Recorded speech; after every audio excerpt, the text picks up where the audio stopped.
over 5 years later. Again, longevity. Not great longevity, but at least it's not stupidity. Okay, well, that's debatable. If we get a minute-by-minute count of valuable content, things that make you laugh, and then rambling dissertations that now have made everybody in the room stupider. Hey, now, I take If offense to that statement. you put a poll up somewhere with that, I mean, I know what will win. Spoiler alert. Hey, we have educated over these 5 years. We have not been credited with that education, but well, nor have we been consistent with the education, but that's because we didn't feel like people weren't intrigued enough for that to continue. No, that's my story, and I'm sticking to it. I still think Vincenzo and I, at least for the hockey side of things, I know that thing. And I mean, I think we'll do more. It just has to be when we all get in the right headspace to do it. That you can't be just like one of us is like, yeah, let's do it, and they're like, Well, because yeah, again, it's gotta be something we really like. Let's put this out there. Let's get it out. And then it's almost like when you need to go to McDonald's. It's rare. It's like you rarely crave McDonald's other than the fries. Like, man, I need like a double quarter pounder. I don't know what it is. I just need one. And then you have it, and you're like, oh, this is horrible. This is the worst idea. So, but yeah, over 5 years later, with 256 or 257th video, 250th episode of the IRP. Michael down there in timeout. Steve, I'm Dave. Not in timeout. He put himself in timeout. Camera's damaged down in Missouri there, so he'll be on. But still crazy to think that my dog's a bitch. She decided till you hit play is when she was going to start whining, wanting to go outside. Well, she is a female dog, so like that is an accurate statement. Okay, she's a cunt. Yeah. Okay. Just so there's no confusion, I'm upset. At least she's not a snatch cunt. Then we're all good. I'd rather have whining than like incessant barking at nothing. Yeah, and she doesn't do that. Like, yeah, you're just like looking at the wall and barking. I'm like, you need to get hit in the head with a fucking rubber mallet because what are you doing? Again, love dogs, but when they have some moments like that, it's just like, please. And that's how Ruby is. It's maddening because she's deaf and she can't hear the tone of her voice. It's painful. Yeah, Charlie only barks at the mailman. Other than that, nothing. She does not bark at other dogs. Nothing. She'll go outside. All the other dogs in the neighborhood going absolutely insane. Won't make a noise. Makes you wonder about the mailman. Yeah. Just saying. As he goes to deal with the dog yet again. Yeah, now probably barking at something completely new. Is it the start of NBA? Is it start of the NBA season? It is, and I'm actually watching that right now because I'm like, I like both teams that they've got players I really enjoy. So I'm like, well, thank you, Joe. Well, you're one of those people that falls in line with the rolling banner there at the bottom. So much appreciated, Joe. Never thought we would actually get this far. What started as a crapshoot, I guess. yeah, just something like, okay, let's again, Carlos started a little before us, and then Jeremy, I'll give him the credit. He started, I think, pretty much right away in April of 2020 with. And again, I can say this because I don't give a fuck. Other than other people can't give us credit. Jeremy Lee, aka Mr. Floating Head, Sports Card Live. That again, the first episodes of that thing were pretty good. Again, Amit has the personality of a turnip, but again, I like the banter. It's like us bantering at a probably a PG, maybe PG-13 level. Carlos is on there. A couple other guys. You have some other folks on there, but it's a lot of just him close range at the camera and talking, and that's what we needed because we couldn't do anything. Well, again, Baz, come on, let's. I don't know about that one. Yeah, well, we'll see. So we talked about that too. Also, like what that'd have been like the spring of 23. We're starting to. It wasn't like we're losing momentum or any of that. It's just like, oh, running out of shit to talk about. Really, that was. I'll call it worthwhile, even though, let's face it, like tonight's topic, for instance, is just it's a jab. Because that's what we do. Actually, I should say that's what Dave does. That's what Dave does. Since Steve tells me what to do and I do it because I. No, that's a load of shit. And we know I didn't do it because I'd get you banned from YouTube. Nah. Oh, the titles I would come up with would get you banned real quick. Hey, nowhere does it say that this is meant for children, so I think we should be okay. That's true. Yeah, I always select not for children whenever I upload a video. Well, the biggest reason for that, though, is to make sure that you can at least get comments on your video. Yep. Which I think is dumb. But, whatever. It is what it is, right? Thank you, Mike. Thank you, Mike. Again, we've got the ticker running at the bottom. Thanking all of you folks for actually making this a reality. Because again, I don't think in Dave's warped mind when we first started talking about this that we would have ever imagined or thought we would have reached this. And I'm being honest. And I'm speaking for Dave, and I know Dave well enough to know that he probably thinks the same way that I do when it comes to that. It was something different. It was something, to pass the time during a very uneasy, awkward moment in the history of the world, being COVID. But, what started as a way for us to talk about our favorite era of sports just went into multiple different directions.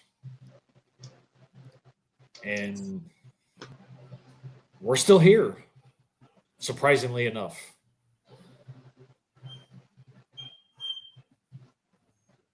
Exactly, Charlie. Exactly.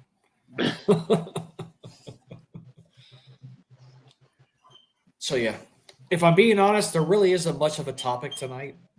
Again, like Dave just threw something out there. This is more of a celebratory type thing. This probably won't go as long as what it normally does.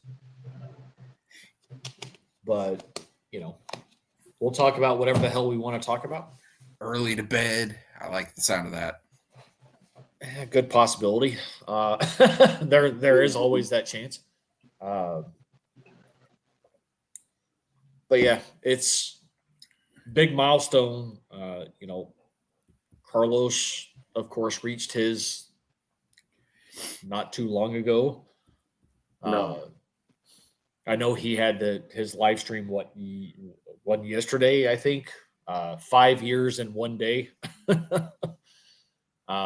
Pretty much, I guess, to the date for him. So there's some of us still doing this. which is crazy. But yeah, I still don't know how. Honestly, I still don't know how. Thank you, Orlando. Thank you, Orlando. So We yeah, we gotta get Orlando on here sometime to really add some credence and credibility to that. Oh, I don't know. He may be permanently banned from everybody if that's the case. Well, he comes on here. He let us know in the chat again a couple years ago at National how excited he was to meet us. Which, again, like you said, Vinny said, we've all talked to each other and said, I don't know why. I don't. We don't know why. It again. Always take the time for our fans. Supporters. We'll take time for our friends. And well, there you go. Are you sure, Orlando? You may want to really think about that because you may just go down a few notches in the eyes of people. Yeah. However, we'd love to have you on. Not quite sure what the topic would be based on, but we could figure something out, I'm sure. We want to make sure it's relevant. We don't want to just have you on to... Yeah, we got Orlando on. Yay! And then like a cake that gets cut into it and it just like collapses onto itself. Like, oh boy, what a treat that is. Like, no, we want to pick your brain. We want to have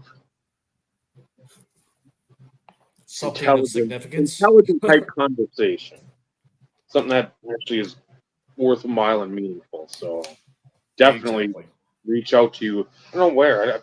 Are you on Instagram? I don't even know because I don't believe I've got your number. I don't know if any of us do. No, I don't. I'm pretty sure he's not on Instagram. And so, yeah, it'd have to be through, if you're on Facebook, if you're through Messenger, that'd be about the only way. Or email, potentially, if we had his email.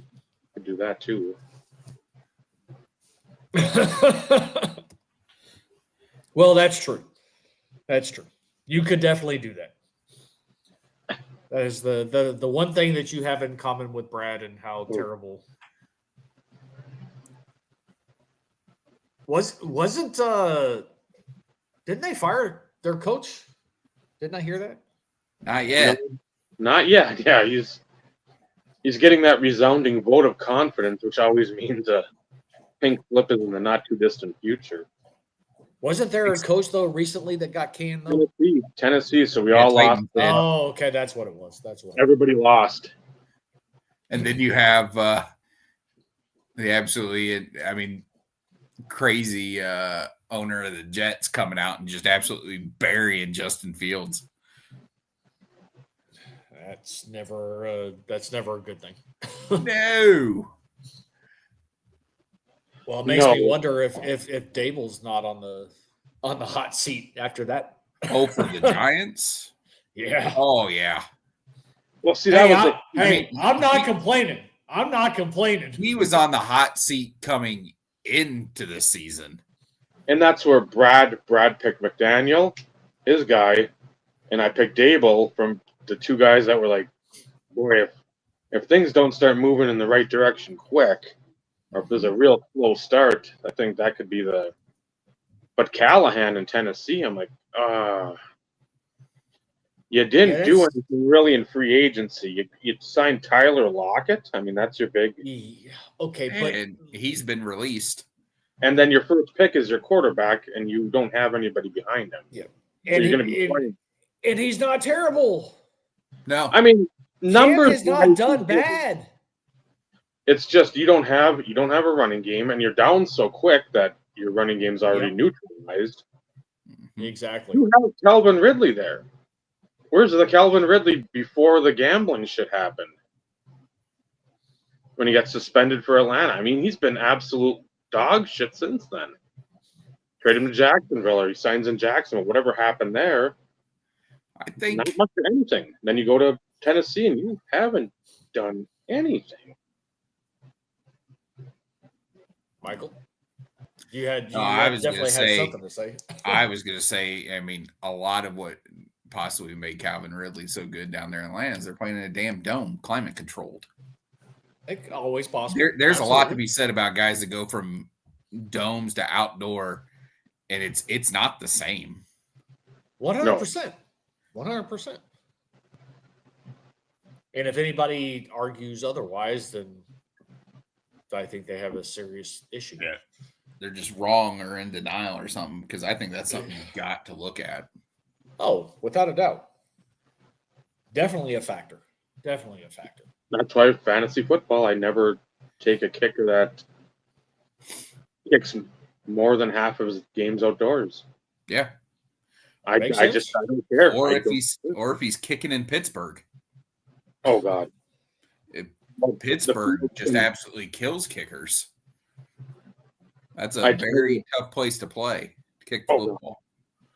Well, it was awfully difficult for the Giants kicker in Denver. Yeah. When it shouldn't. I mean, the air is thinner in Denver. It should actually help you, but I digress. I don't even know who their kicker is, but I think the one they had was a Graham Gano that he got hurt. Mix something or other. Like I think he has. I have no idea who their kicker is. A mix something. Because I think their kicker, whenever that Sunday night football game was, got hurt in warm-ups. So rosters are already set, so he was active and they couldn't bring in the other guy, and they had like the punter try to kick, and that didn't work. So he kicked an extra point, but then he's on IR now. So there's been a lot of kicking injuries too, that ACLs and other maladies. I think the one for Indy got hurt. They cut somebody and then they. Well, he got cut. But there was another one. It was like our kicker got injured. McManus got injured, and we've had Haversick the last 2 weeks. Yeah, the old Rams kicker. Yeah, Young Hui Koo got cut by Atlanta. Jude McCatmany or something. MCATAMNEY. Yeah, but they cut his ass. Yeah, maybe the other kicker's ready to come back. I thought it was Graham Gano. I could be. Again, there's so much movement in kicking. It's not like Jason Hansen was around for a while. Chris Jackie, then Ryan Longwell. You had so many kickers that were around, and then forever and a day. Yeah. And then it was just like a merry-go-round. Mike Vanderjack with the David Akers kicked forever. The Green Acres. Robbie Anderson. John Carney. Doug Bryan. I mean, Doug Batson, the Pelfrey. I mean, you had so many. Michael Hoo-Ha Husted. You had so many of these guys that were around. That were around forever. Kevin Butler. But then when he ran out in Chicago, he went somewhere else and then he was done. It was just like, you're going. But then watching some of these games from the 80s and like early 90s when these guys are missing the field goals, I mean, it literally looks like an elderly person trying to kick. Yeah. I mean, they're just going 20, 30 yards to the right, left. I mean, a 50-yarder is like 7 yards short. I'm like, how is this happening? And high school guys are 55-yarders now. Well, I think one of the reasons why we're seeing a lot of long field goals made specifically this year, there's been a ton of 60-plus yard field goals. They made a rule change, and teams are allowed to bring their own kicking balls. Yep, they can prep them. Yep, they're using their own as opposed to using the home teams. The old K-ball. Yep.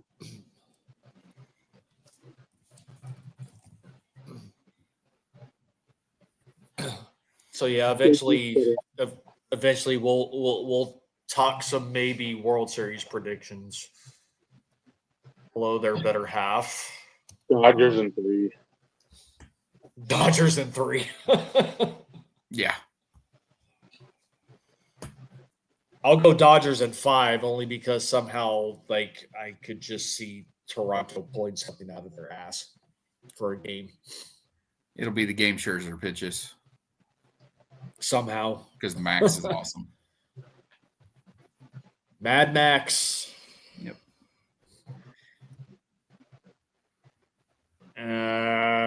Really? He's my favorite pitcher since Randy. I cannot say that, but I do enjoy watching him. And again, those older pitchers, I think they get the leeway. Yeah. They say, fuck you, get the fuck out, I'm not coming out.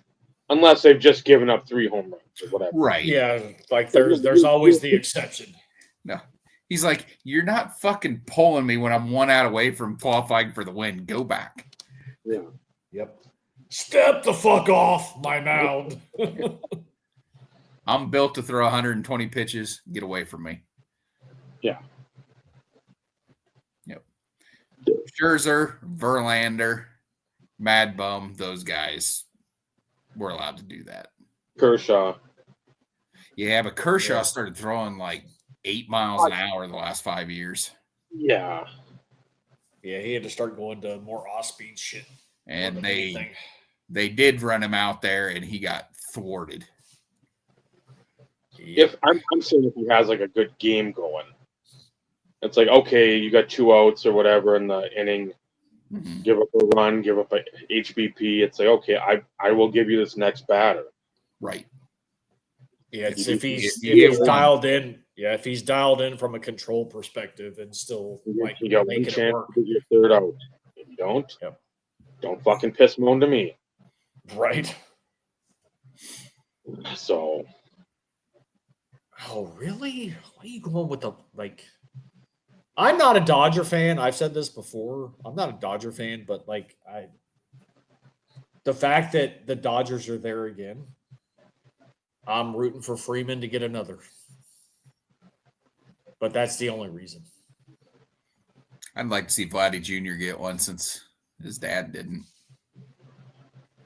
Yeah, well, I hate the Blue Jays, regardless of who plays for the team, and that goes back with the Going back to Don. Back with the Batista. Oh, Joey Bats is a tool. Yeah, but like that just that doesn't make that makes sense. If I love Joey Bats and he's a tool,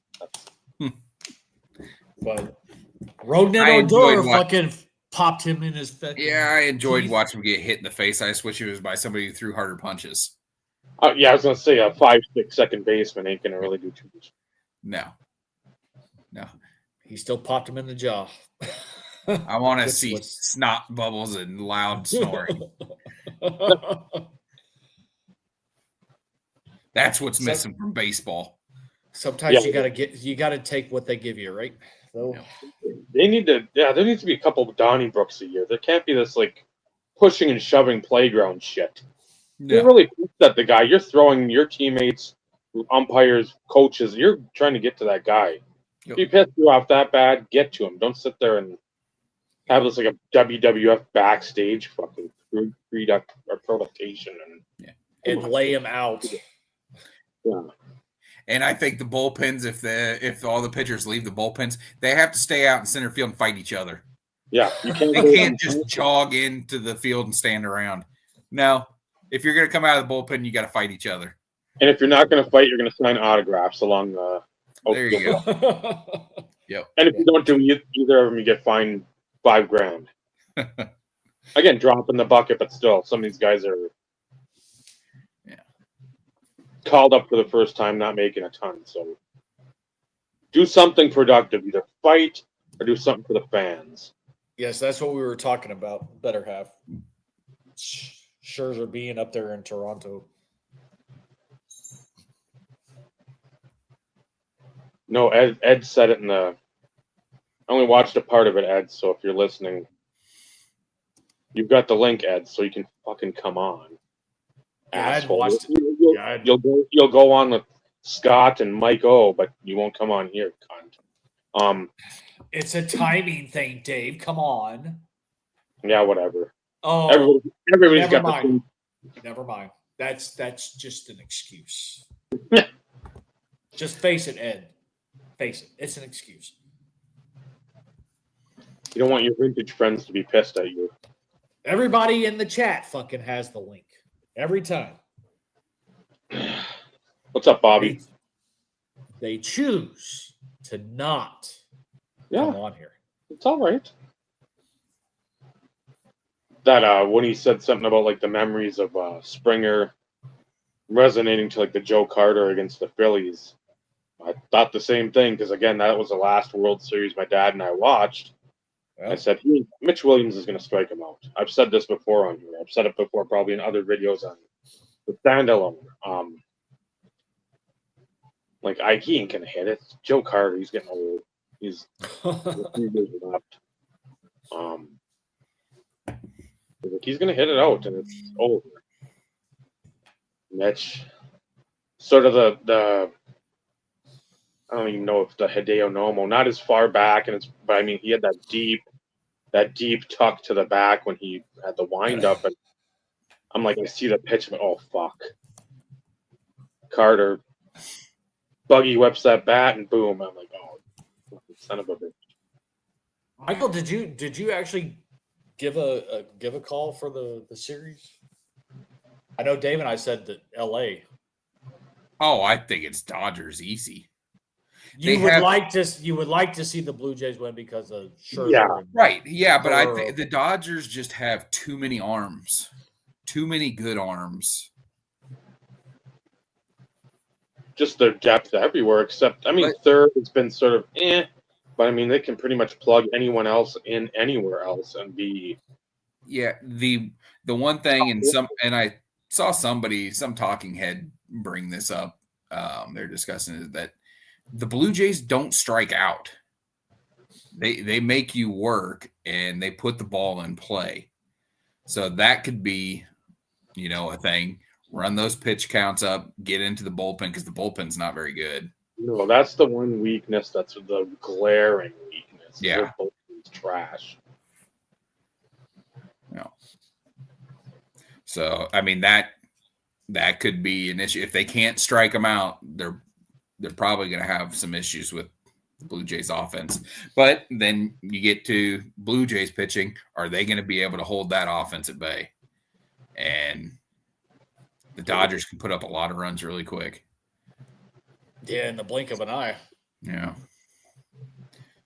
You have to play fundamentally sound baseball. You cannot swing at stupid pitches. You got to hit and run. It's got to be They don't do that anymore in modern baseball. Hit and run disappeared. Yeah, and that's how much I watch like full games. I just don't. Summertime is not a time for me to watch sports. And it's mainly because when they ask them, they're like, "You mean I have to make contact without trying to hit a home run? I don't know that I can do that." Yep. Hence why our batting champions bat .315 now. Yeah.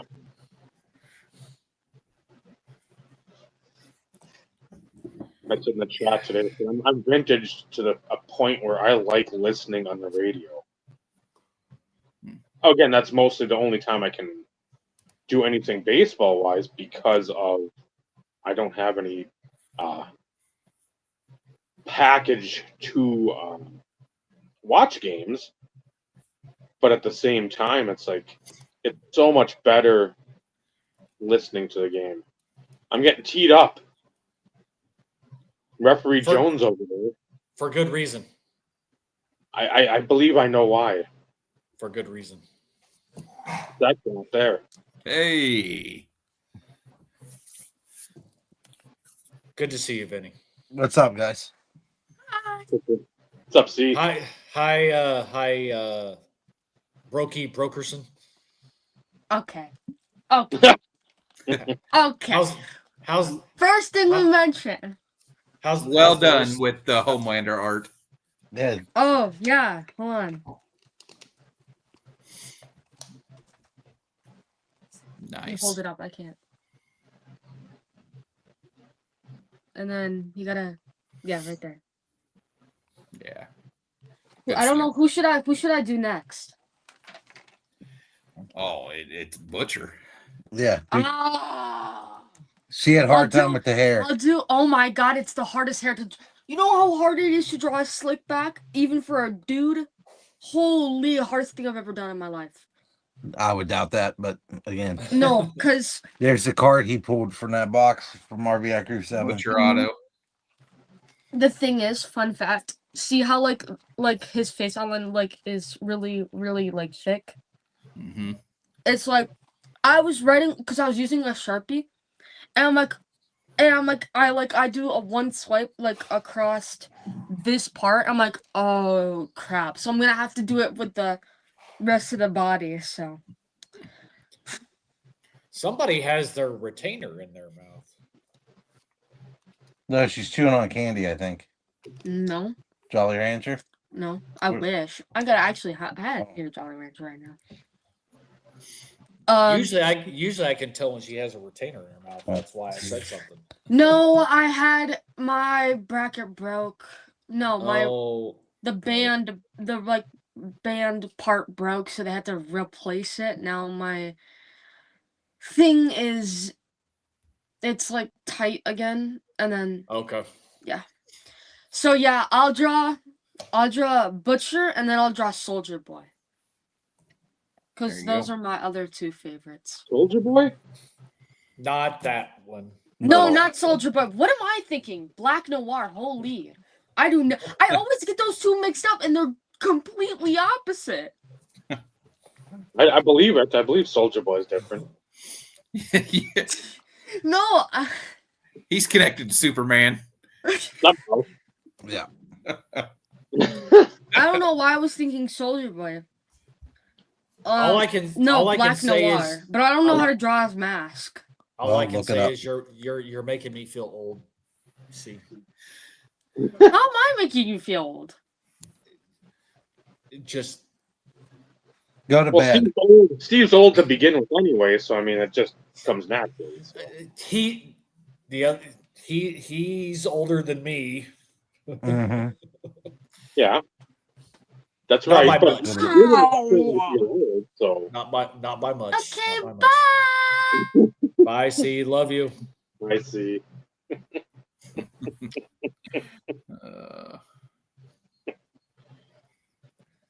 Yes, we can't hear you because you're dead. Off I go to either bed and half passed out while drawing Butcher. Go draw it then. I don't want to draw a bee. Still love you, see. Love you too. I've never drawn a beard in my. How am I gonna draw that? Figure Go it try. out. Yeah, take a picture of Uncle Dave and then. Well, I'm figure sure it out, there's plenty from the National that were together. So Yeah. I mean, she drew it there. She drew Bob with a beard. yeah, that's been done. Yeah. Mom says to go take a shower. Yeah. She's already upstairs. Oh yeah, I figured that. Hey, it was worth a try. So now I'm going to go step away for a quick second, but I wanted to make sure that he didn't sit there for too long. Gotcha. I'm just running to the bathroom. I'll be right back. So I'm not All right. concentrating for too long.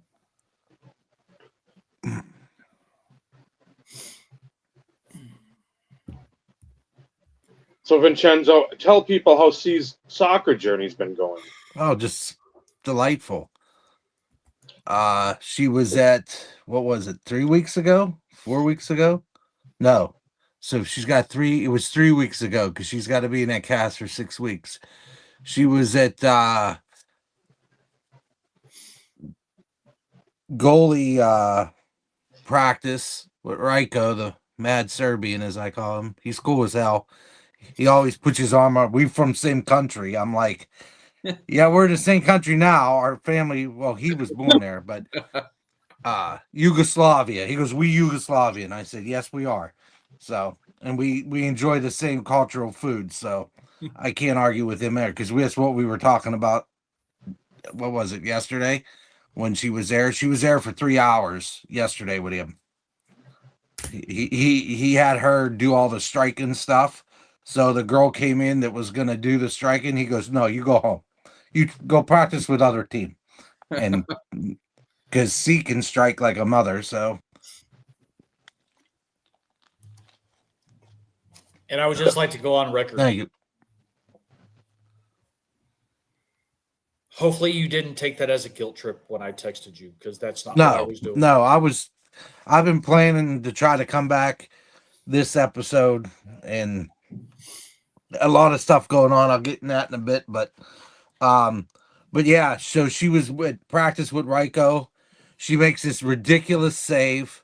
And as she was getting up, they already shot the ball and it was coming for her head. So she went like this, and so she wasn't prepared, she wasn't set. So it went back, and she was tough because the guy said it.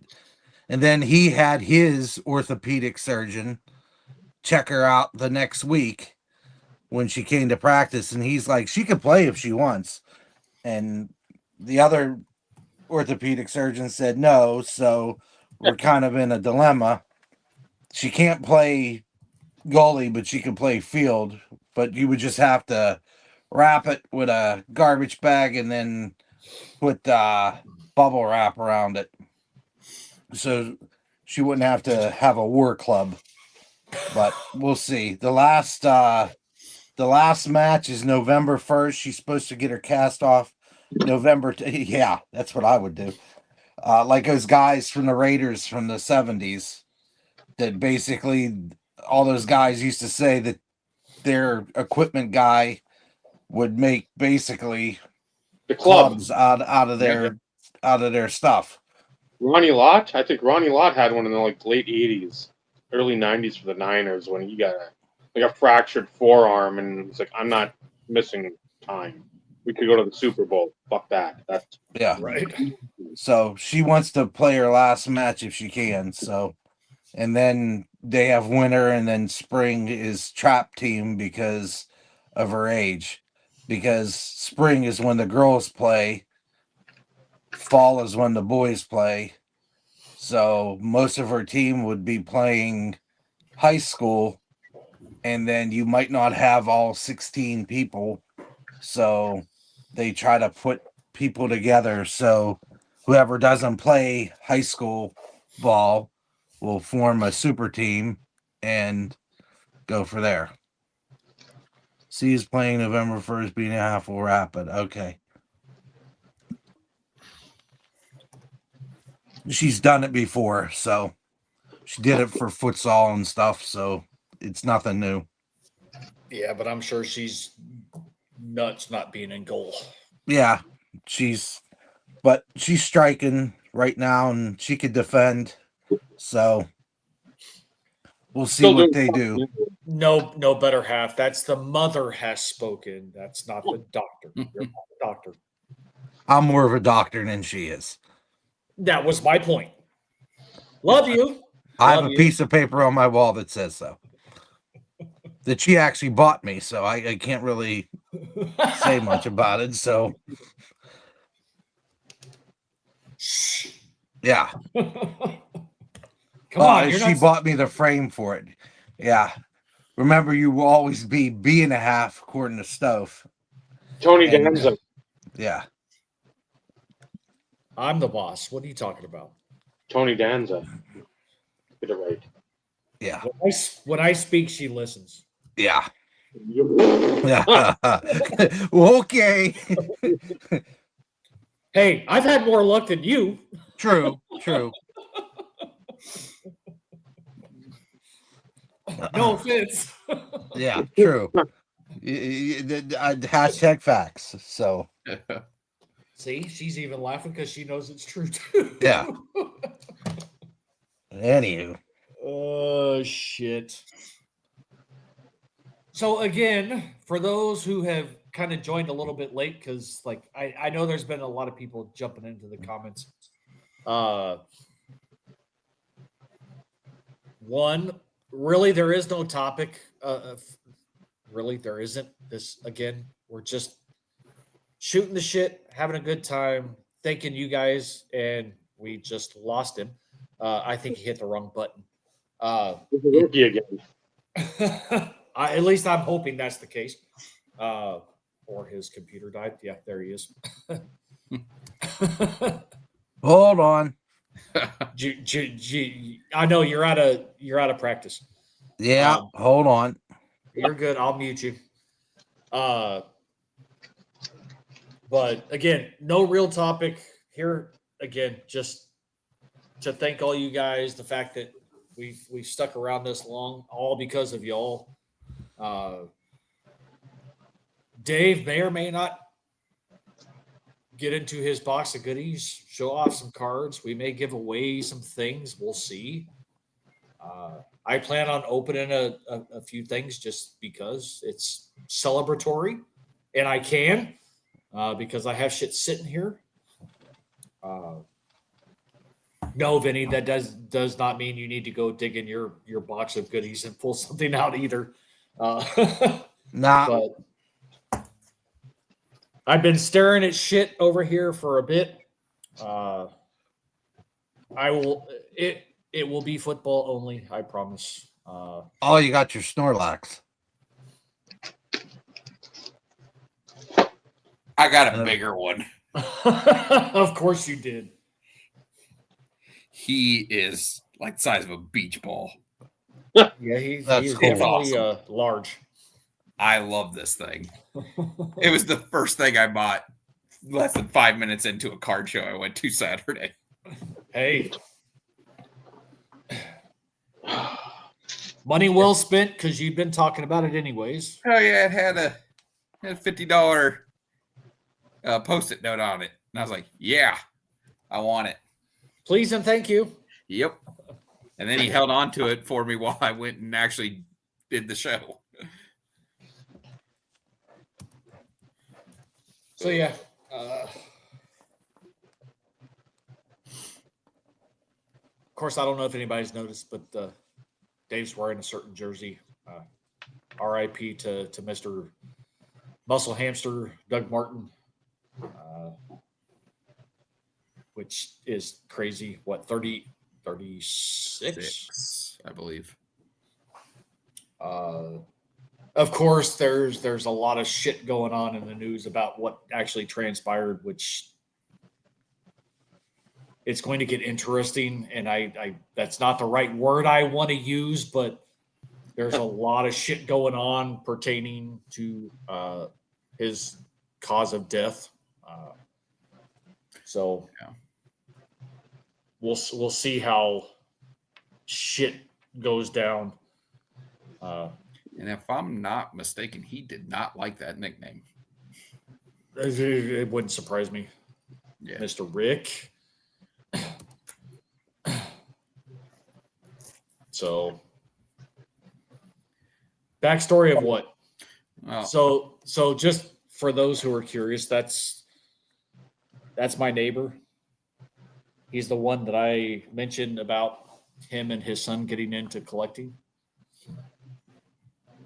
He's coming to show his support for episode 250. He was actually here during the Brad conversation because him and his son are football guys. Not that I suggested his son listen to our banter for the simple fact that, I would recommend that for anybody. I am not from a children. from a child perspective. Yes. But Especially me. he was quite impressed with the amount of knowledge that mostly Dave and Brad had pertaining to players and everything else. So, Mike, are you asking about the backstory with Doug Martin? Just out of curiosity, if that's the case, so I won't give you a lot of information, but currently the main thing is he died in police custody, and I'll leave it at that. So I would suggest doing a Google search But that's pretty much the main backstory with what transpired with him. He died in police custody. But I'm not going to go into details because I don't want to quote anything incorrectly. I did read about it, but at the same time, I don't want to misspeak and say something that's not correct. But that's about as much of the backstory you're going to get. Supposedly somewhere he wasn't supposed to be. Supposedly, allegedly. Yeah. So I don't know what was going on. Nobody really does at this point, and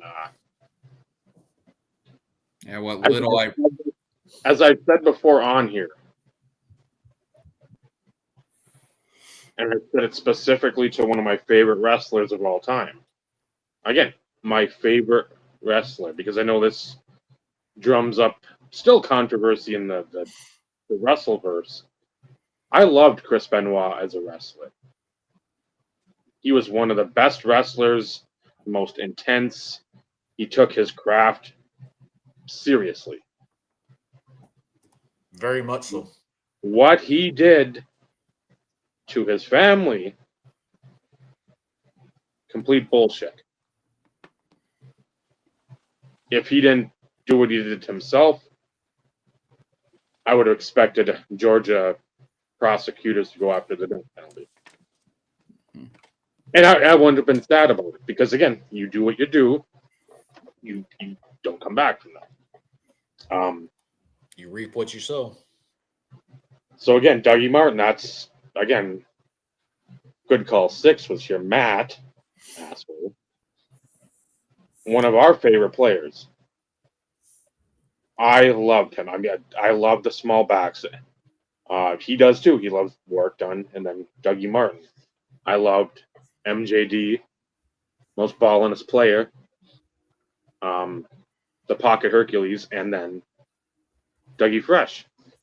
Because then I can just sit there and say all the time, every time he had a touchdown, like Naomi the other day was getting pissed because I'm showing her highlights and doing like the teach me how to Dougie thing the whole time. And she's like, shut up. You've said that 20 times. I said, teach me how to Dougie. Teach me how to Dougie. And she, oh my God. And I'm like, yeah. Trying to get her to watch. I'm like, watch the Raiders game. I'm trying to find the Vikings Thursday night game because he had a big game against them there too. But again, just such a fun guy to watch. Again, didn't have the breakaway speed, but had tenacity where he wasn't going to get popped at the first hit and go down. Even if he just sort of stayed with a moot point and it's like a stalemate, like you got two sumo wrestlers, they just collide, and then you're just there, and then you go down. Okay. But it's not just like boom, and he's over. For being a more diminutive running back. Bigger size-wise, but not height-wise. So, yeah, to see that after the week I've had, that was like another. You have Mo from Men on a Mission. You got somebody from Limp Bizkit. I don't know if it's a bass player. Bass player. Yep. And then Grandma passed away on Friday. So I mean, it's just been a. When it comes in bunches, it's never like a solo thing. But again, it's just like ugh. For Grandma though, it was for the best. Again, I don't know what the family stuff afterwards. It's like I don't know. It never is fun. So seeing 36 Dougie, and I'm like, huh. I just like last month, probably more recently, a couple of weeks ago, I'm like, oh, Doug Martin highlights. I want to go watch some Dougie. So watched a few things on YouTube about that. So yeah, loads of fun. Could have probably been showing off some cards in the meantime too. I mean, yeah, well, you could have. Let's move on to some more positive stuff. Well, here I'll. this will be a short little But while you're doing that, for those that are still hanging, if I call on your name, please respond if you would not mind.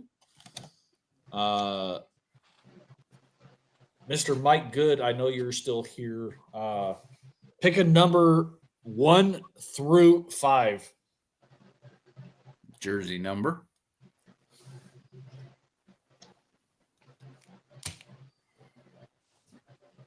That's Rick's- nasty. That's a nice one. That is a great Patch. card. Rick, and then you can also pick a number. All stained up out of 10, isn't it? Yeah. One. PDAS 10 of 10. Dazzler. Nice Pro Bowl. 7 of 7. That's a nice card. I don't even ever remember seeing that one. Very nice. 2 of 2. I was going to say, is that going to be one of the numbered 2s? That was a 1 year only purple pink color. Yep.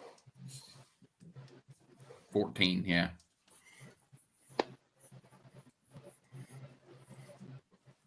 Emerald. To 5. Yep. Reverse play. Yep. Which, of course, is interesting that they started changing emeralds to like 2 and 3. Yeah, it depends on the player. Yep. But that's Panini for you. They just don't stay consistent. Yeah, they are definitely infamous for that.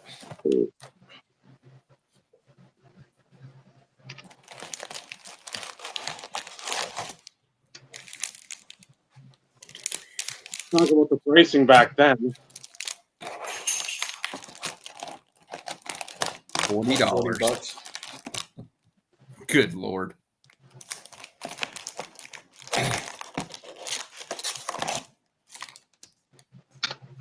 John, I know you're still here. 1 through 5. No.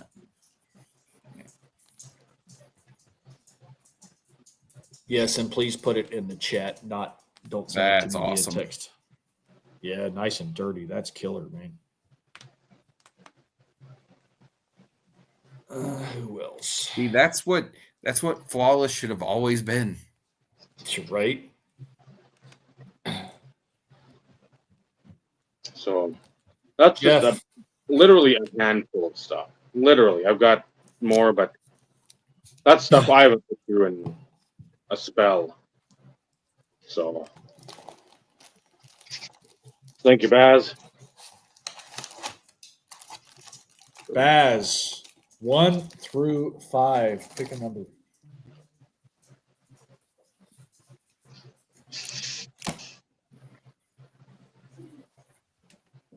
People are slow on the trigger this evening.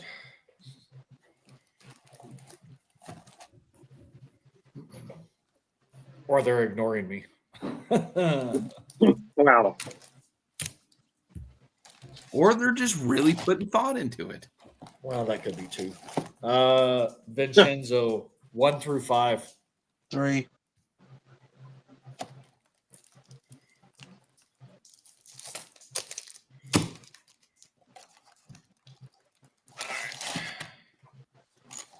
Well, that's what I said, Bobby.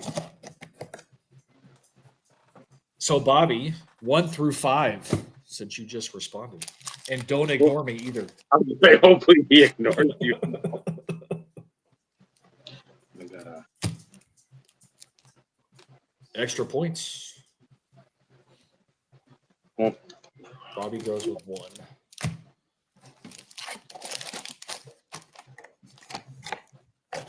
Yeah, it's not pulling up. 25. I thought it was. Old school Marino. Marino pastime. Here you go, Brian. Here's an Indian card for you to purchase. Eddie Murray.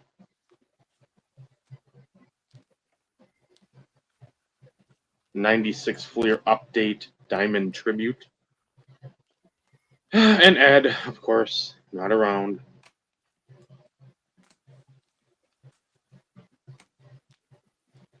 First overall pick. Pat the Bat. Warp Tech. 898 is the best number until 899. Uh-oh. Dave, you may have manifested this.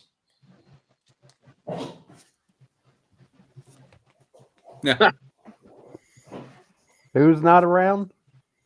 Oh, geez, I gotta call you 3 times, but He's like Beetle Grifter. Well, you hadn't said shit in the chat, and Yeah. they didn't even know you were here, fucker. I was eating my chicken sandwich, watching along, and I heard Dave three times call me out. So I'm like, you know what? I'm gonna hop on. it's like what? Is it Candyman? Say his name 3 times and Candyman, Fly. One of the two's. Somebody's Crypto 3 grifter, crypto grifter, crypto grifter. Watch the games. Watch the games. Watch the games. Mike, maybe not 20, but he'd have at least a couple of almost everybody. I'm almost willing to bet that. Just saying. Just saying. And there's stuff I moved to Ryan in that big sale. But again, it's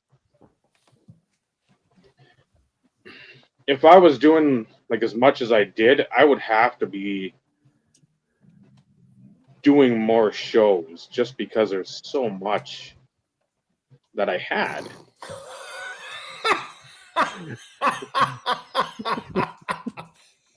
Well done, Baz. Well done, sir. Wow. Oh, see, this is why we love our people, right there. Ooh, on that note, I think I'm gonna go. May I request one box of WNBA Prism? $500 PayPal now. No, for you to open live. Again, $500. $500 PayPal. Hey, big money, man! Come on. You pull heat though every time you open a box. Last one wasn't so good. So 1 through 4, Ed, since that's what you're requesting. We'll go with 2. 2. All right. Just for you. So most of this is going to be football. I know some of you can't stand WNBA, but Ed's also another big reason as to why we've hit 250. So I'll give him what he is requesting. But everything else will be football. So for those who are curious, for those who picked numbers, you were picking numbers for optic, and then select, and then I have my 2 prism. Oh, I thought there was a number of nipple piercings. I have 0. You cheated because you said between 1 and 5. Yeah. But I have none, so that's not what I was going for. And then just for Ed, we'll do 1 hanger for Ed. But, all right, and for Scott. Shout out to Stuke. So I'm going to step away for a few minutes. Y'all text among yourselves. I am going to pull you up on my phone so I can hear y'all talk shit about me while I'm not here. Because I know that's what y'all come do. back and we can talk shit about you when you come back too. So, well, to my face, not to my face. What's the difference, right? exactly. Yeah, let's talk about the modern vintage. I want to hear more about that. All right, we'll touch on that a bit too when I come back. Maybe we can touch on that while I'm opening not modern vintage. I'll be back, guys.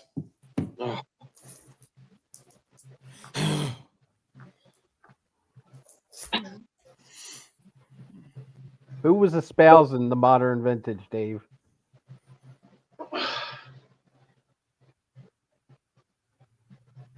I'm just gonna start calling those folks Elmers. That's all they're gonna be. It's not elders. They're Elmers because it's a glue company, because that's all they fucking do. They beat the horse till it turns to glue. That they need to have the... This is why vintage is better. This is why. I mean, it's... I'm going to say it. It's almost like a cult. That's all you do. It's an echo chamber. The same people saying the same stuff and believe in the same things. I mean, I think if anybody did a care package like we used to do, I would send Kool-Aid to every one of these vintage collectors. Kool-Aid. Kool-Aid. Because recordings of Jim Jones. Yeah, I mean, it's Jonestown. Well, there's another thing going on right now with Jonestown, but we won't get into politics. But the vintage side of the collecting, literally, that's all it is. I mean, you're sitting there, and it's a constant... You can't even publicly appreciate something that's like pre-85 or post-85. I mean, you have to sit there and gargle somebody's balls because of, oh, they love this set design. That's okay. You can love other things too that are post-war, post-01. You can do that. I mean, it's available for people to do that. You're not... If you get crucified for an opinion about a fucking sports card and what year it was produced, man, go play on the highway, the freeway, please. Let an 18-wheeler like run you over. Yeah. We have some of these guys shooting themselves up and doing bad things for CTE. I think these guys doing all this stuff for vintage, or their CTE is going to be worse. I mean, looking at the vintage Beckett and trying to do pop reports and the clouding of the card and centering and food issue and putting Jones, and they're just doing too much. And like, just enjoy the card. Enjoy the card. You don't need to tell people why you enjoy it and why you think that this card sucks because it's in the 90s. Too many of them were made. Well, remember what they did with the 52 tops. They had too much of it, so they put it in the Hudson River. So, whenever I hear anyone say that, or there's too many of them made, what's the implication there? The implication is that they're not valuable. Well, yes, that's... So that they're stuck to the monetary side of the card. Like, you shouldn't like or dislike a card because of its monetary value. But that's the clout chasing of the vintage collectors, the people in the hobby, the people of the internet now. It's like, it's got to be the most valuable. It's got to be the highest price. Yeah, and it wasn't... It didn't used to... We all know it didn't used to be that way. But the pandemic screwed everything up, especially on the hobby social media side of things. Oh. There's so much flexing now. It's just like, who can outflex each other? Well, you've seen some of these collectors. There's no flexing going on. I mean, they look like olive oil when they start flexing their pipes. They can flex their fat mouths. Well, there's that, and there's more flexing of the belt line. That's about it. So, if it was like, and again, there was a lot back in the day too. If somebody got a good card, there'd be people that'd be like, "Oh, nice card," but you'd sort of be like, "Well, fuck, I wish I would have got that. That's a card I like." but it wasn't such a disparity of like pricing. The Jordan rookie was still something that people could obtain. A LeBron auto, even one of those whatever the high school we went to in Akron. Again, that's something you could obtain. It would have taken a couple months probably of not buying anything else because again, not like we were living off like buttons and lint, but at the same time, the money that seems to be circulating through the hobby, as we've said before, it just seems to be like a money laundering thing where how do you have this fat stack of cash? And again, we've said too, a parent sort of living through their kid because they know their kid will get probably a better deal. But if you look at a lot of the kids that are at the National, like let's just focus on the National, because that always seems to be a hot topic thing. Like, oh, the kids are flipping. Oh, the kids have their cases. Oh, the kids aren't collectors. They're just going around flipping cards left, right, and center. Like, if you look at what's in those cases, in those Pelican cases, I would say it's 50-50 vintage to modern. And there's only a couple cards in those cases, and they're all at least $1,000 and above cards. They just buy whole collections and then sell them through one individual. You know, I don't know if that's flipping, but potato. I don't, and it's with us, and that's the folks that are on here now in the chat that have been in the chat. It's the most major discrepancy of our collecting view. We collect not only based on nostalgia, not only based on like longevity of okay, this is something we just know how to do it. No matter who it is on this panel, no matter who's in the comments, it's because you want to complete something. Terrell Davis, 95 to 01 or 02, 2015 in reality, you want to complete that as complete as you can. There isn't that sense of, I want to complete this, unless it's somebody, hey, I went to Adam Thielen's camp. Hey, I watched Adam Thielen in college, and my dad knew Adam Thielen. Or a specific player.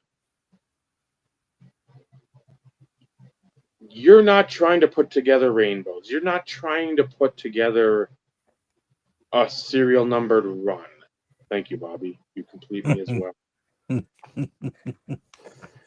You're not trying to act oh, sorry. like a set. It's not like it used to be. And again, not the get off my lawn bullshit, but it's a thing where you have several different sets you could try to complete.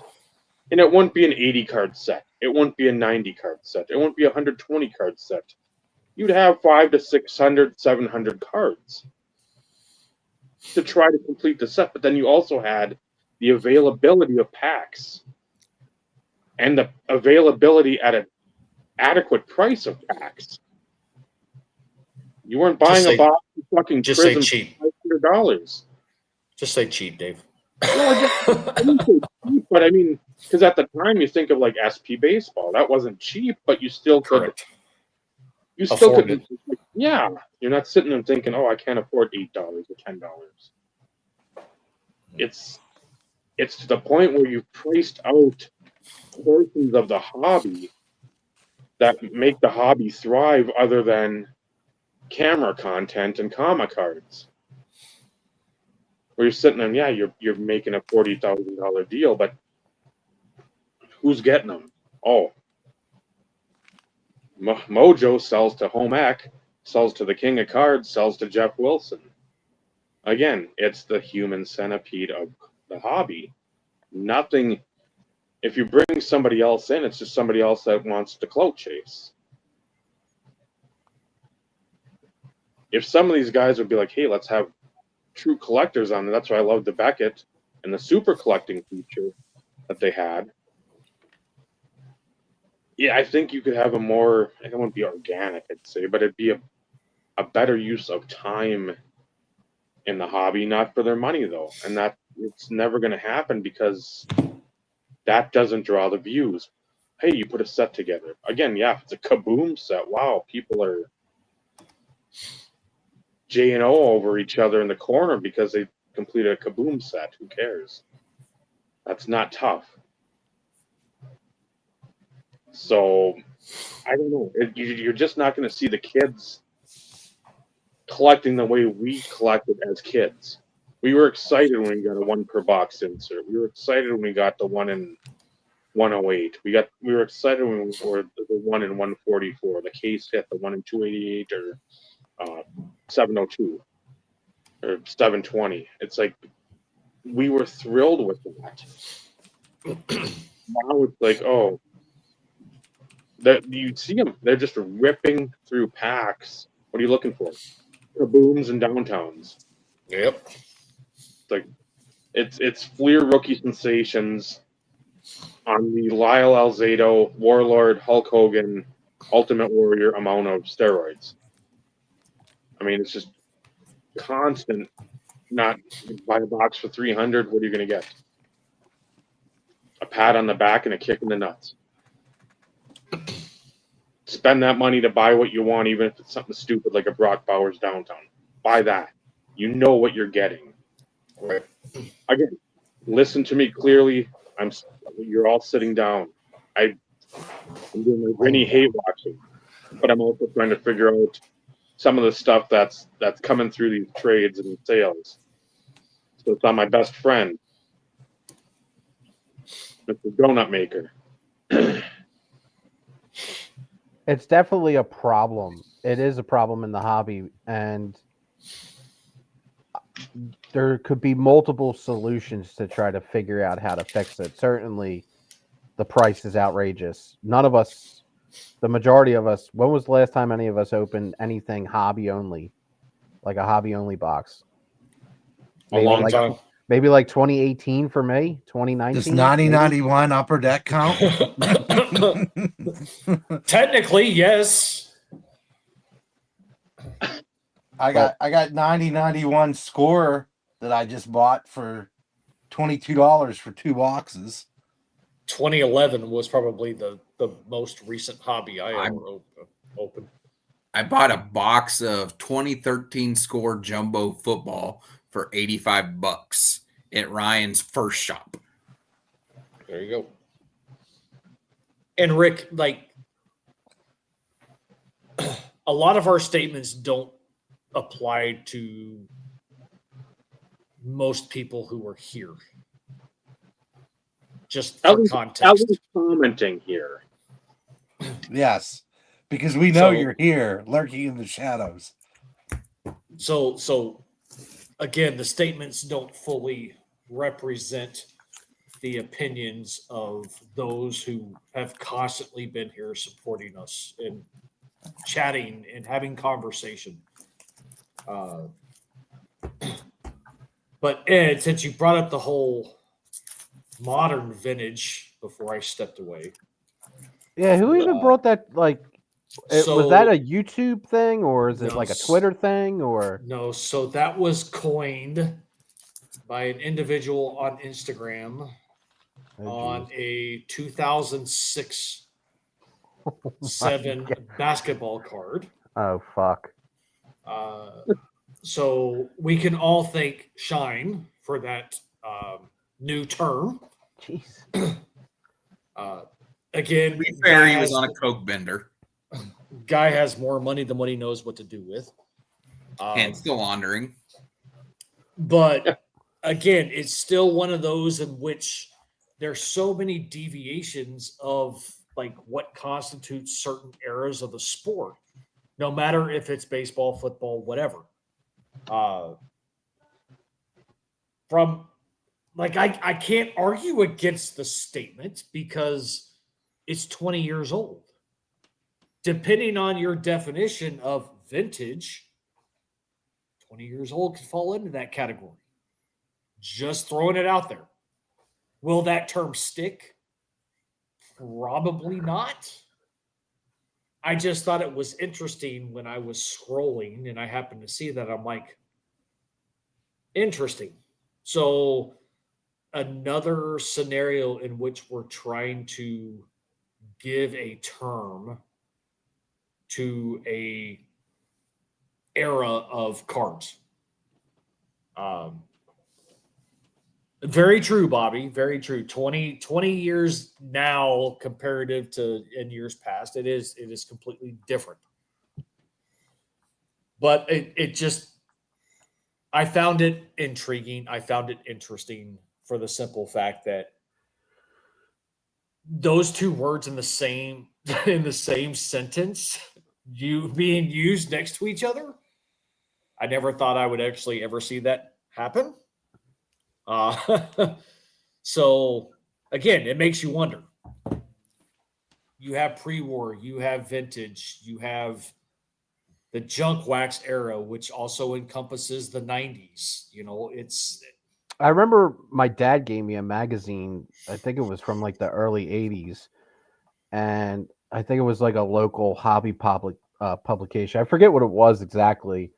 But in that time period, they were classifying anything post 1948 as modern, and anything pre 1948 was considered vintage. And I just thought that was interesting because, like, obviously now we consider the 50s and the 60s to be like the vintage golden era, but I think this magazine was from like maybe like 1980 or 1981.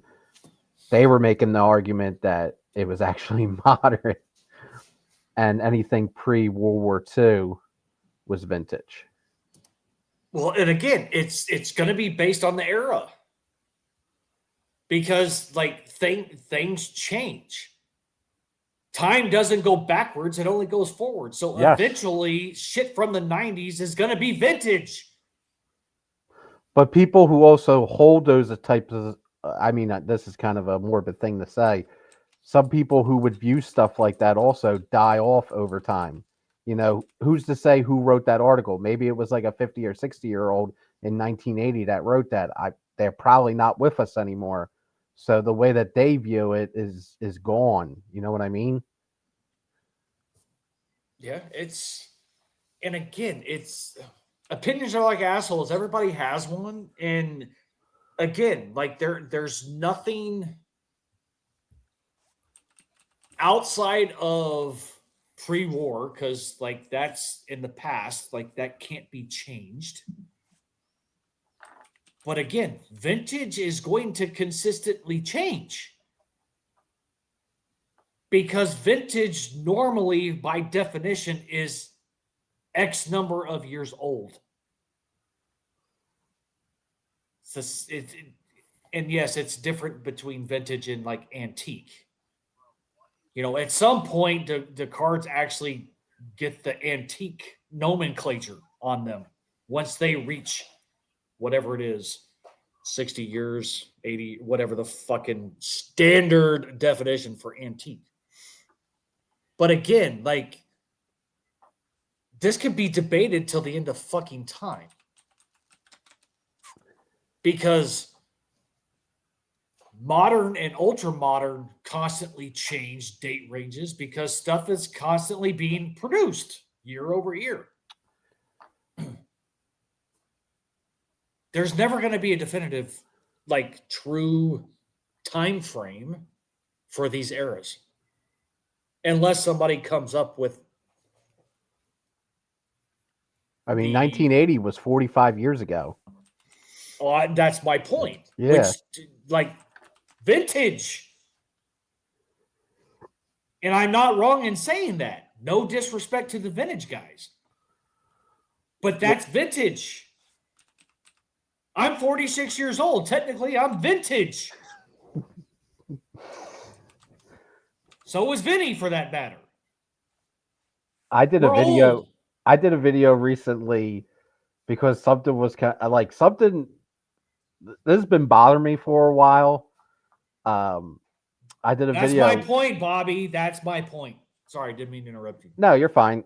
I was talking to how history is history. Like history doesn't have an expiration date. It's not confined to one period of time. And this whole way of thinking got brought on when all that stupid modern versus vintage arguments were popping up, but also because there's one Facebook group that they were asking people why they collect what they collect. And there's a lot of selling in this group, as well, selling, flipping, whatever. But it's mostly a vintage group, and all of them had the same answer. Whereas I'm sure if you like asked us, like all five of us can give you a different answer on why we might collect. But they were all saying why they collect was because the first reason was for history, and the second reason was because they're students of the game and they just have like a deep intrinsic love of baseball.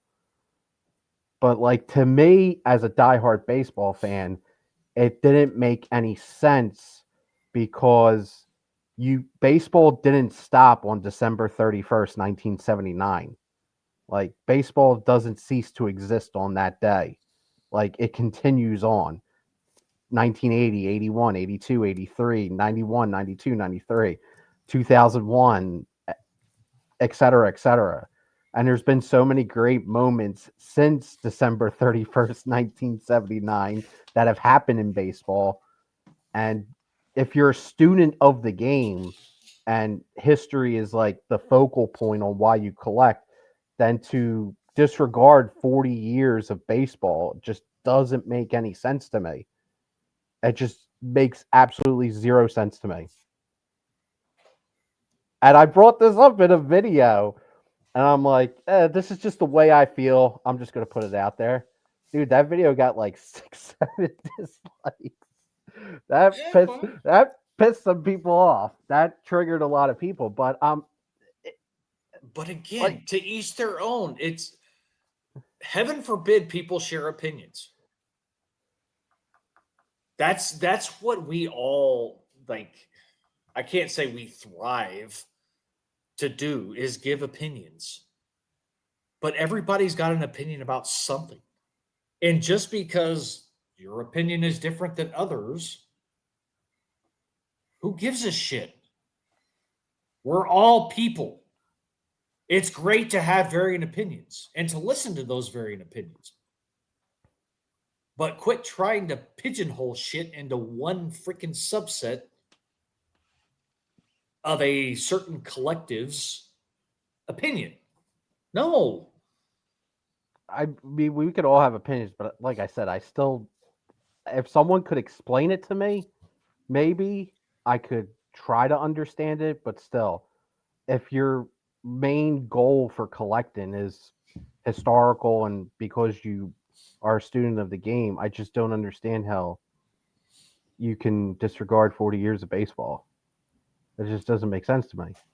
I know I keep repeating myself, but it just doesn't make any sense. I get it because you're looking at it from a different perspective because in the scheme of things, you're looking at the game as a whole. They're looking at the game as only a small subsection of the entirety of the sport. So you're not wrong in that thought. And Stu, to answer Stu's question, when did the terms modern and vintage start? When I started collecting, there was new cards from the current year and old cards, no modern or vintage. That's I think it started in the 80s if I'm like when people started trying to categorize the errors from what I could tell from reading old magazines. Because I've asked my dad about this. My dad was born in 52, and so he was collecting in the late 50s, early 60s, and they were modern cards when he was buying them. Well, but again, that's what I'm getting at. Like the terminology stays somewhat consistent no matter what. Right now, anything 2025 in the current dynamic is ultra modern. But you have too many, I'll say too many individuals trying to figure out some usage of terms that coincide with the current market, I guess. And again, like one is not right, one is not wrong. Like anybody can use the terminology different. So bottom line is, and I said this last week, technically everything can be considered pre-war. Depends on what war you're talking about. Yeah, I remember you bringing that up last week. You know, I know everything refers to like World War II? World War II, yeah. So, like, what about Desert Storm in the late 80s, early 90s? Like, everything before that could technically be pre-war. Or let's go a little bit later on, the War on Terror, the War on Terrorism. We all know it from 9/11. Anything prior to that could be technically pre-war. What does it fucking matter? See, Bobby, 2020, the word hobby took a backseat to card industry.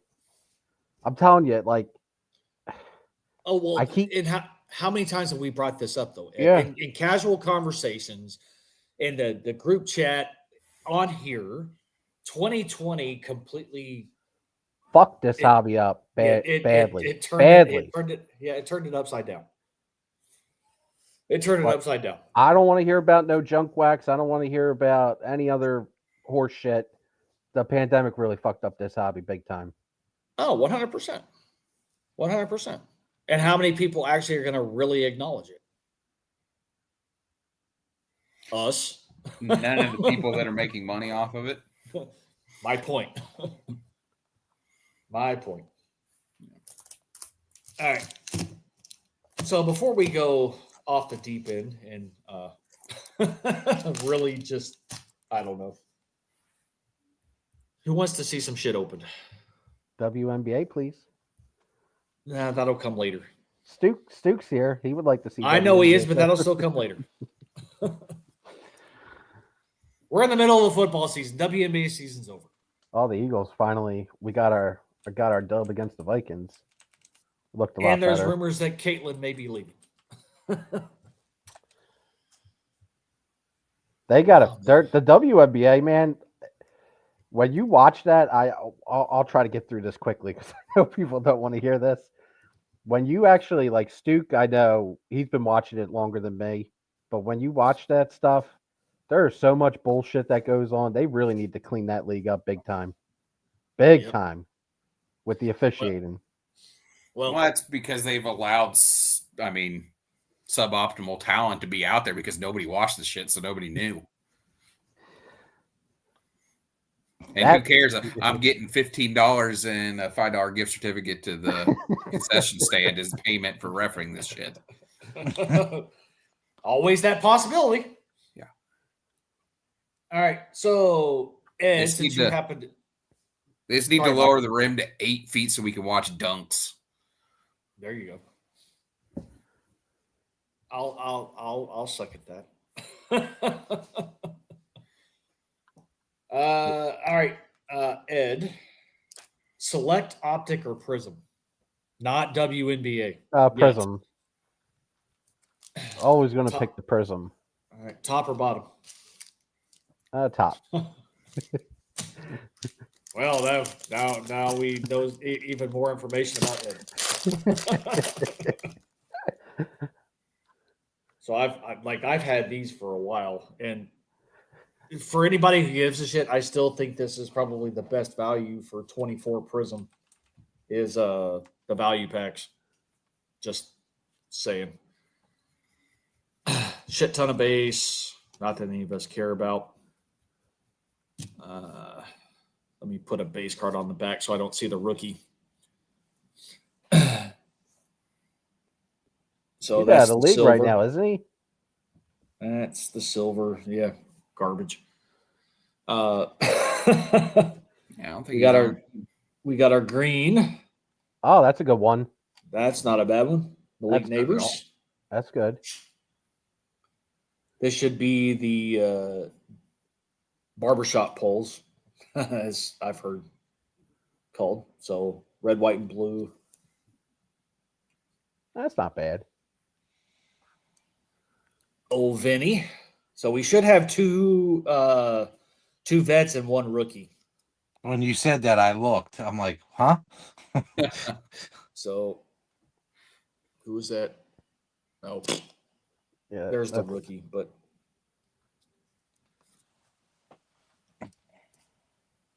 Dalton Kincaid.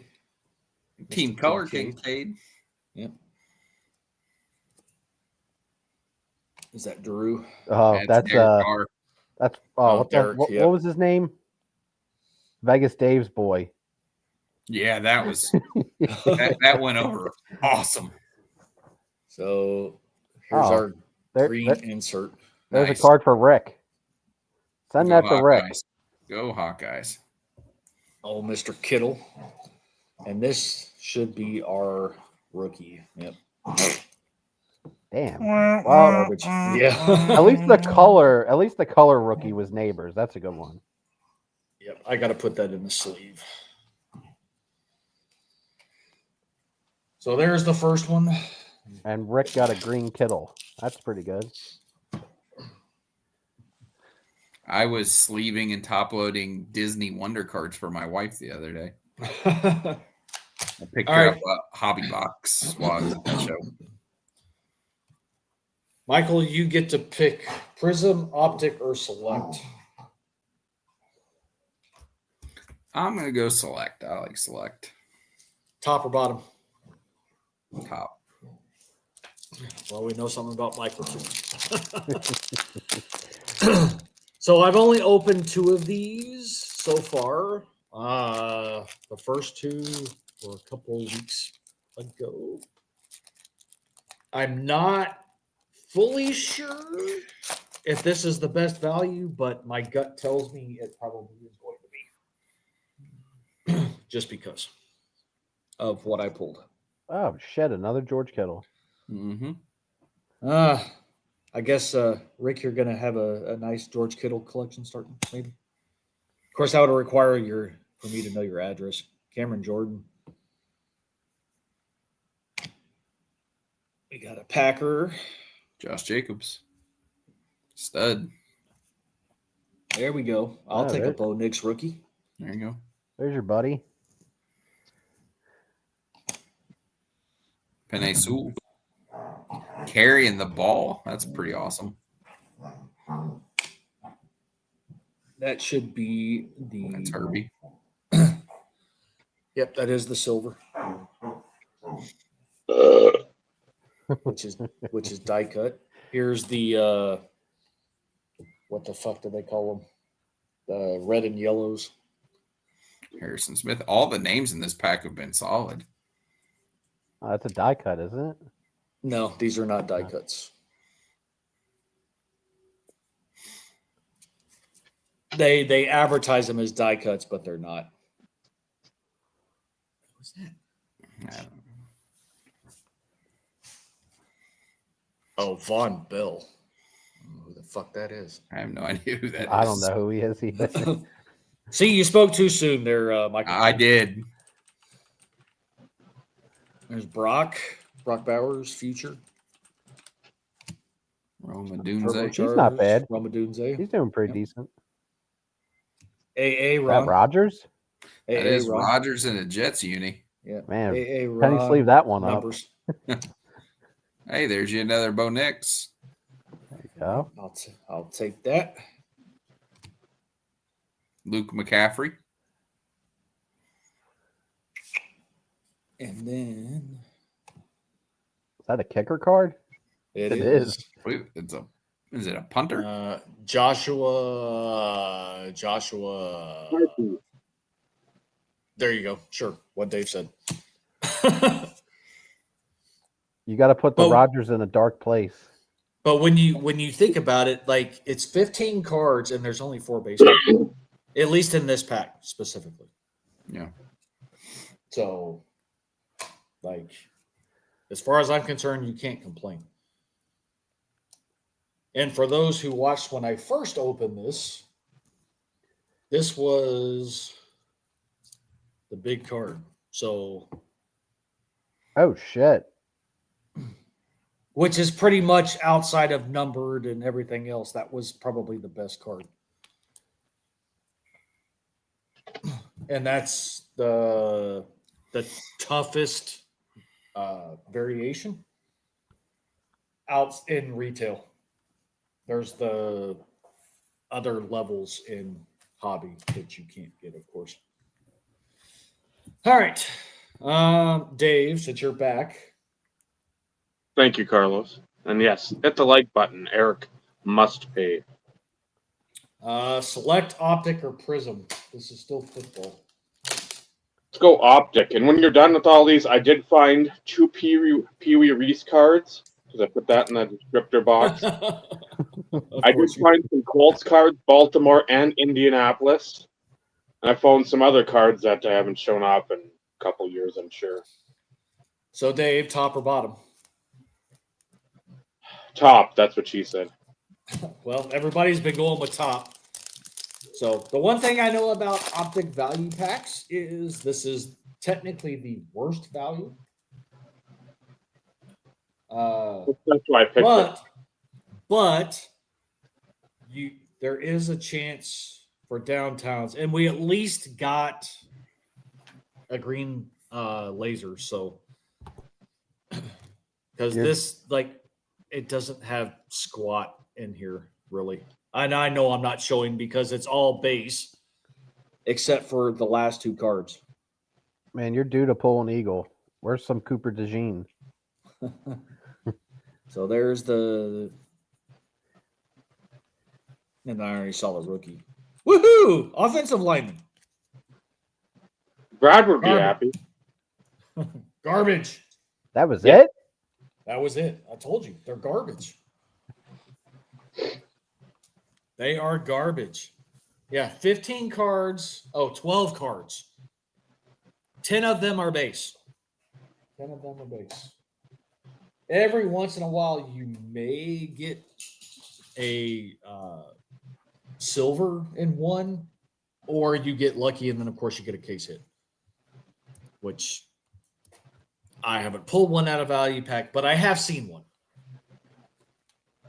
All right, just for you, Edward. Something we haven't opened in a while. WNBA. And for those who have paid attention, I did start putting stuff in order. And out of everything that I've opened prism-wise, I'm still 50 cards short of a set. That's crazy. Yeah, that's pretty bad.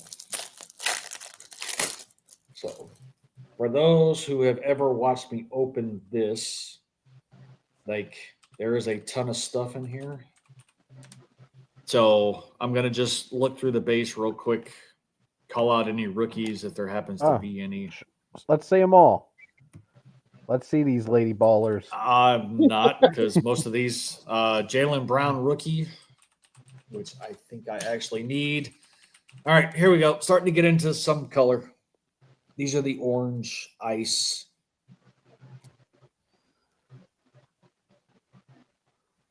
Come on, Ed. You asked for this. Who is this person? Dow swings were really bad. Oh, they're bad. I don't know who that is. No dice. God damn it. Rookie. No dice. Who is that? I don't know. It's a rookie, but I don't know who that is.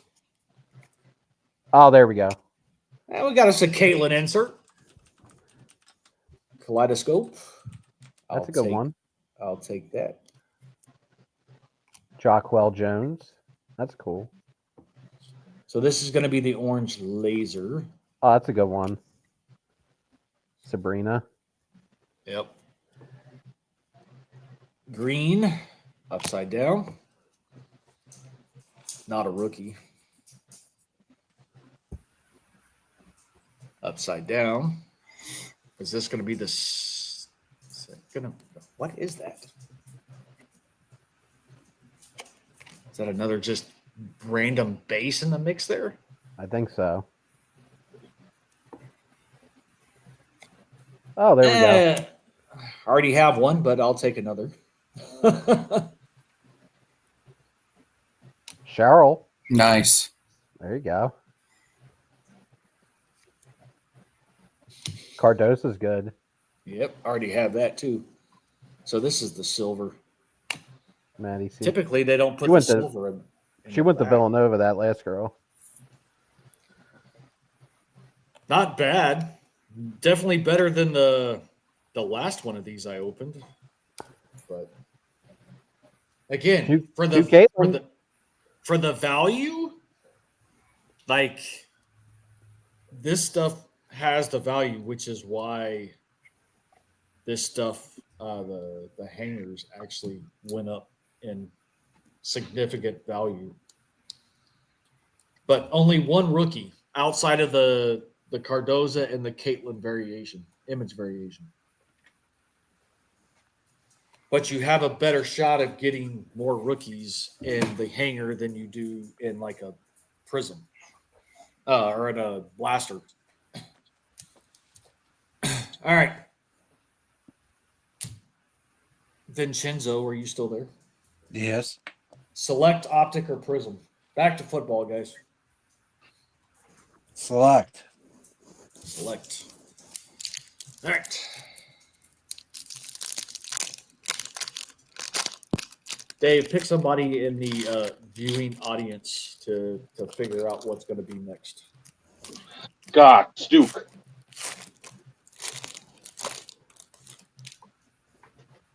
Optic and prism is what's left.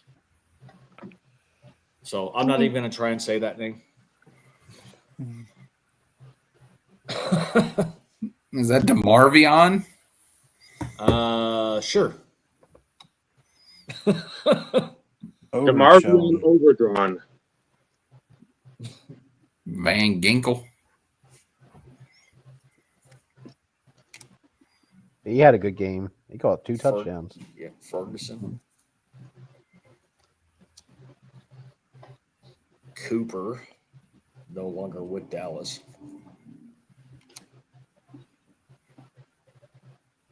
Is that Levante? Yep, Levante. You haven't pulled one eagle yet. This is there we go. AJ Brown. You already have some Eagles I've set aside out of select, so you'll get some. Oh, that's actually the silver too. There we go. All right, here's the red and yellows. DeMarcus Lawrence. Oh, there we go. There's some vintage. Yeah. Joe Namath. There's the modern vintage right there. They're Drew Brees and the Chargers. Yeah, in a Chargers uni. Dwight Freeney. Lamar. Mahomes, numbers.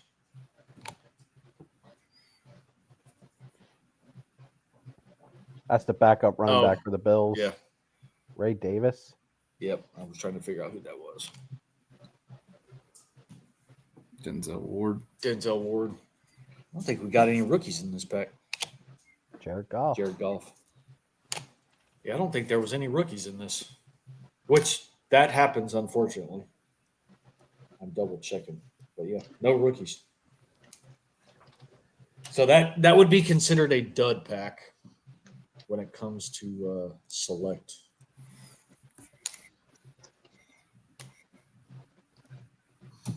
All right. Who said what? I think Stuke said Prism. Prism. All right. Damn it. Open. Duke said modern vintage, so find something from the 90s. I don't have any of that sitting here. So does that count, Bo Jackson? Oh, definitely. All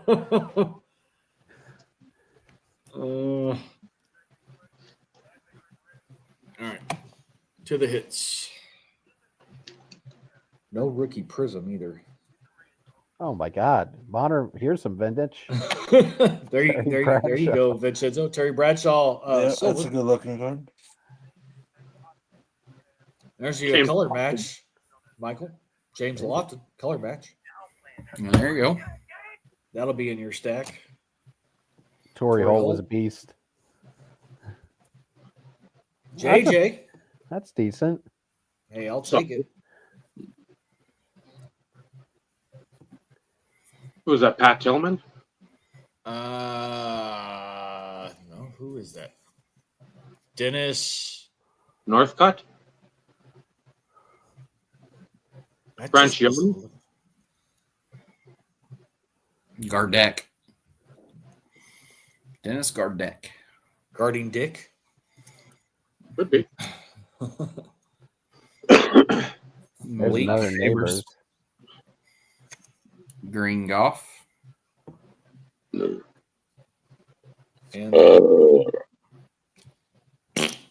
Joanna Man. Chris Nate Newton's son. That's the one thing that's with Prism. Like the parallels are good, but you only get like the one rookie. It's still better than Optic, which we're opening now because that's last on the list. And again, yep, this is a garbage pack because all we're gonna get is an insert and a rookie. So I'm not even gonna slow roll. DeMarcus Lawrence is the insert, and not a bad rookie with Marvin Harrison. Mm-hmm.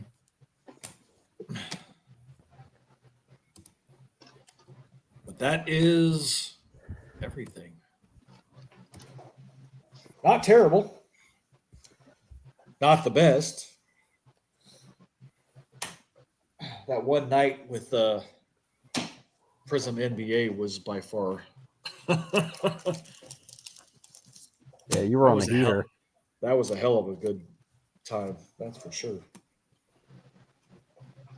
But yeah, anybody who has specific teams in any of this stuff, you guys always get the base. So that's the other reason why I like to open some of this, because like Dave is never going to open new product for the most part. Michael's not going to open new product. You're not going to open new product, and neither is Vinny, really.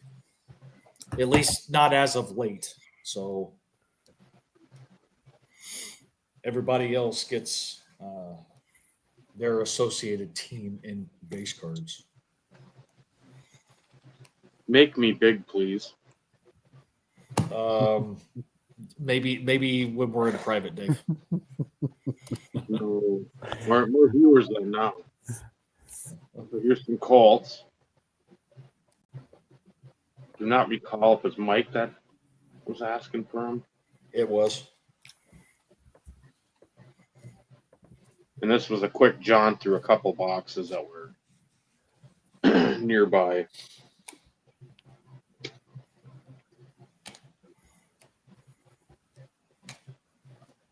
Reggie.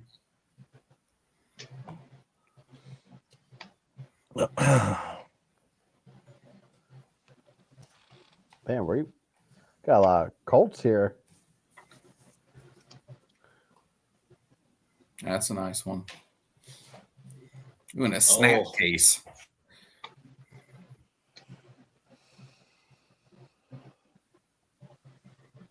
Two color.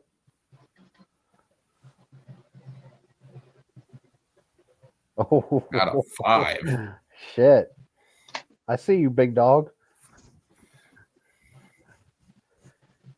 That's nice. Is it Raymond Berry? Correct.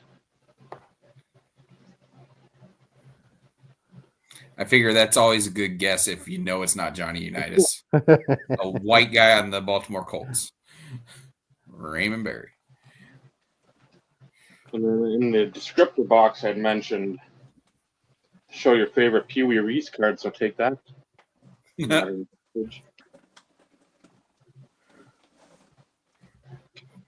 But an even better one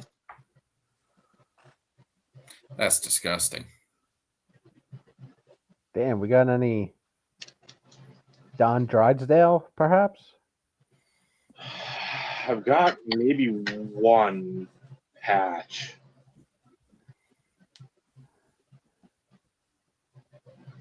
Dice Kelly. Daisuke Matsuzaka. Remember the gyro ball? Mm-hmm. Bryce Harper, Black Refractor. That's a cool card. You can send that to Paul.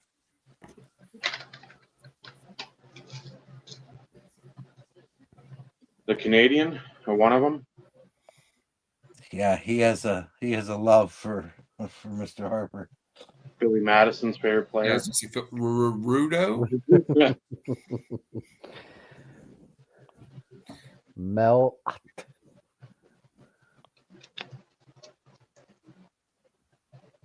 Tan. I'm loving this modern vintage. Oh, that's cool. Pete Rozelle. It's on a check. Not a 5. Flawless cut.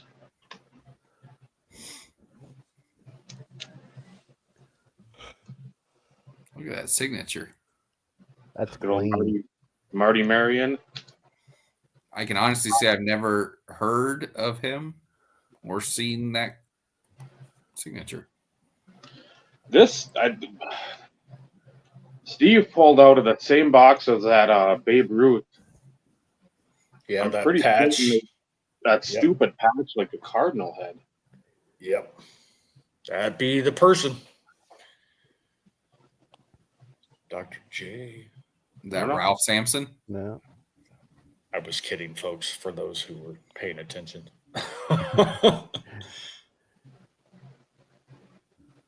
Yogi Camp. and Roy. Yogi and Campy.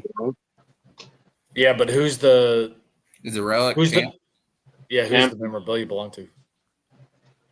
Quick, Dave, what's the VCP on that? 7. Here's one. Oh, nasty. That's Hamels cool. and King Felix. Out of 10. I think King Felix might have a shot at the Hall. He might. Yeah, he's a fringe guy. Loved watching him. And during his prime, there are very few better.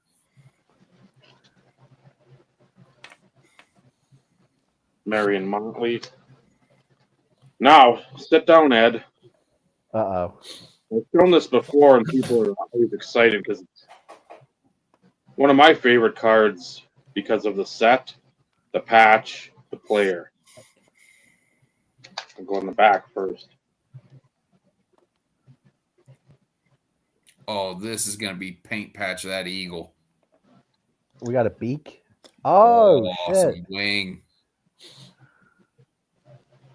That is nasty. That's a beaut. Old NT. That's You always feel like John Hadel stuff floating around. That Again, relic- I've shown all these before, but it's been a while.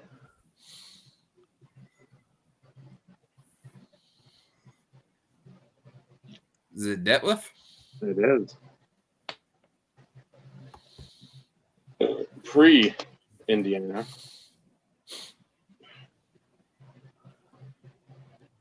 Is that Randy Moss? Correct. Yeah. And there's Mac Hawley's going to Honda's want like- that card. Oh, shit. I didn't even pull the Moss stuff, most of it out. I mean, there's probably 30 patches in there. And speaking of patches, Oh, fuck. Is that an Eagle patch or is that a Packers patch? no, there's a Packer. Boo. Sorry, Michael.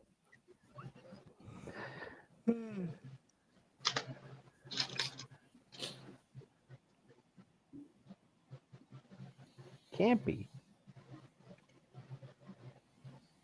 25.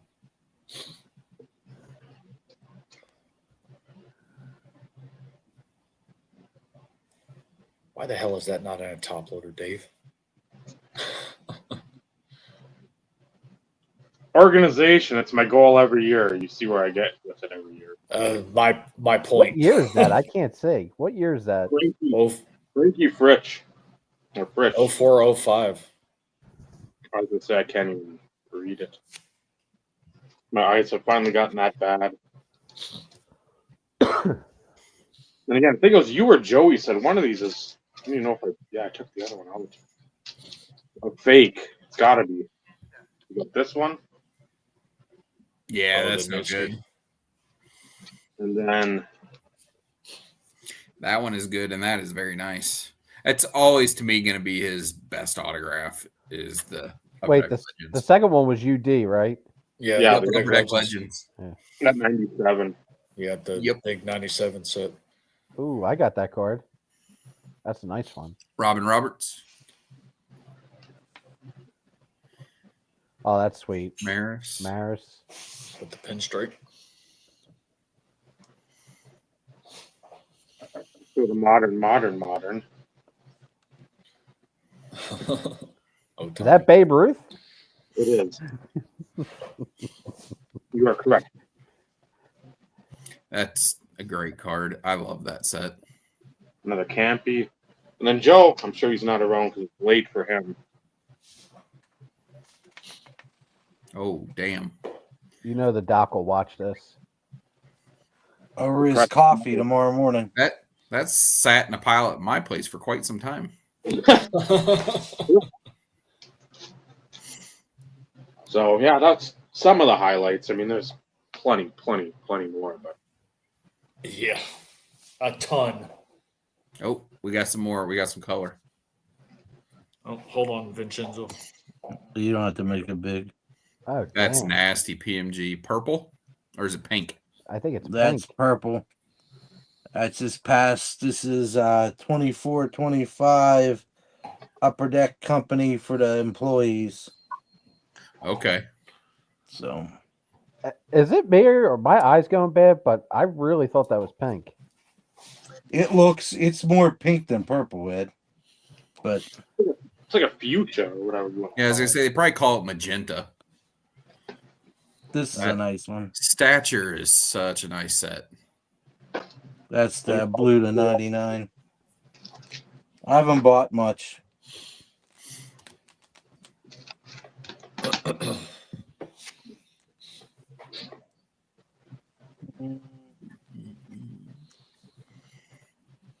The shadow boxes. Yeah, those are pretty. Does he have one of the buyback autos of those? I believe so. Because I know I've seen the Ovechkin. And I'm sure it's super cheap. So, speaking of Ovechkin, that's his rookie year, 05-06. That's And a great that is number 008. Nice. So I have 087 and I have 008. Crosby and Ovi. One So away I from the, have their rookie year. I have 087 and 008. one away from the James Bond Lemieux. Yeah.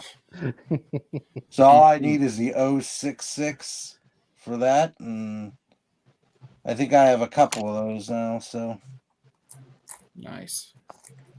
other than that, I haven't been buying much.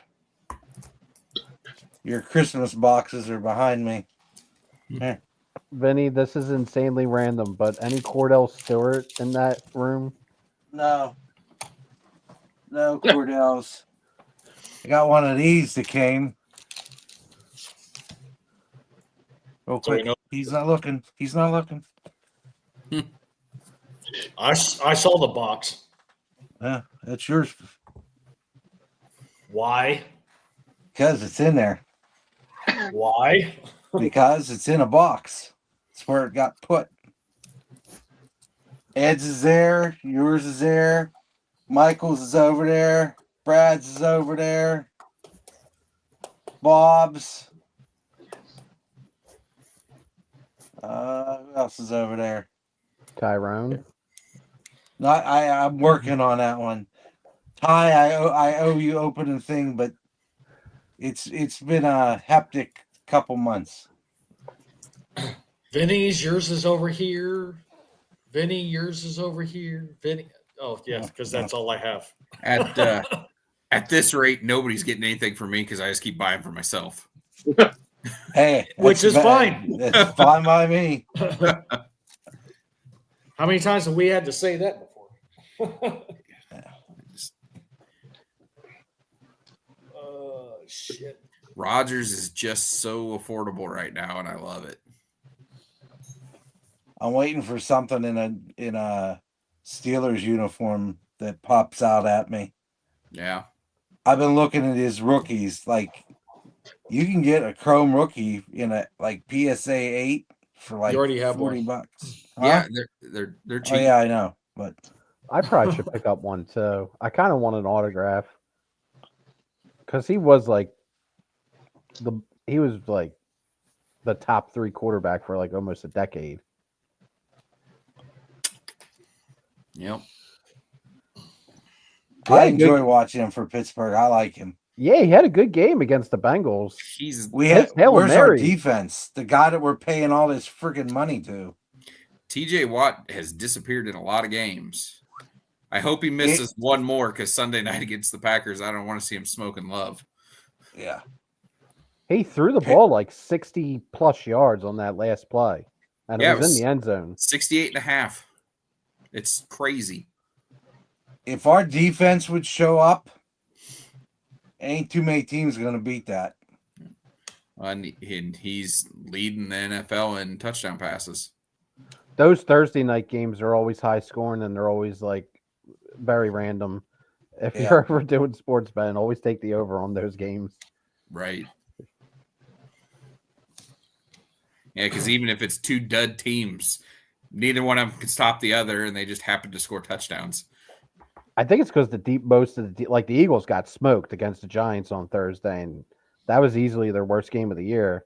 The defense just looked gassed. They didn't look like they were tired.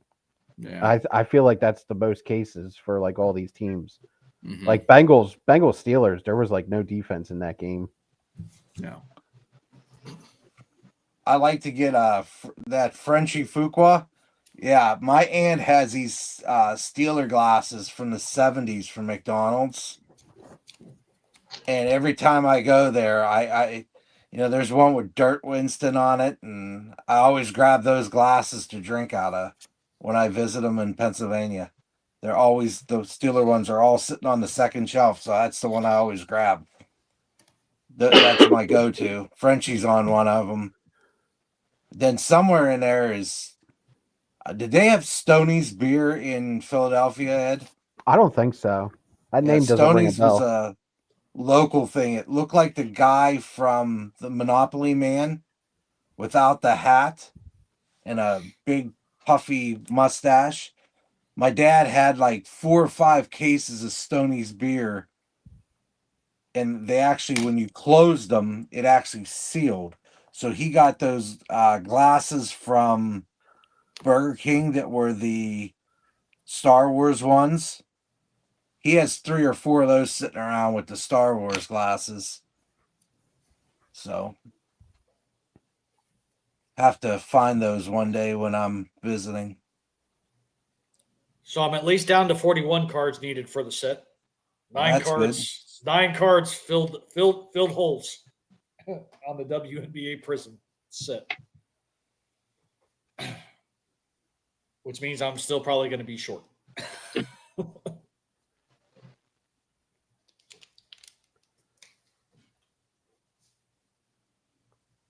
is what it is. That box was good though. You did get 2 Caitlins. Oh, I'm not complaining. I think they're definitely going into a lockout, by the way. Yep. Yeah. They want that commissioner gone. Kathy Engelberg, they want her out of there. And they don't want to get rid. And when I say they, the owners or Adam Silver, whoever, they don't want to get rid of her. So I think they're going to lock out just to get rid of her. They need to revamp that whole league. And it's not about the money, it's about the play. fix the play first, and if the money comes, because these people get. I watched 4 WNBA games this year, and I looked at my wife and I said, "These girls are getting assaulted like it's ridiculous, and there's no calls." I mean, No. I'm like, Certain players do get a lot of calls, but like there are very, very few. Like that's most. It's roller derby out there, basically. They basically. I watched the one where Caitlin Clark got hurt, and I'm like, nothing. I mean, seriously, you're gonna. I'm waiting for somebody to throw fists and like get in a Donnybrook. I mean, it's, Well, that's why Sophie Cunningham like did the grab down on Sheldon and tossed Yeah. him down. well, she's got a black belt, so she would mess somebody up. I told Big Scott at the end of last year, because the end of last year for the finals was the Liberty versus the Lynx, and Stuke will tell you that final playoff game, the officiating was so fucking bad, and Brianna Stewart took like 5 steps and they didn't call travel. That's even in the regular NBA. The traveling is horrendous. Horrendous.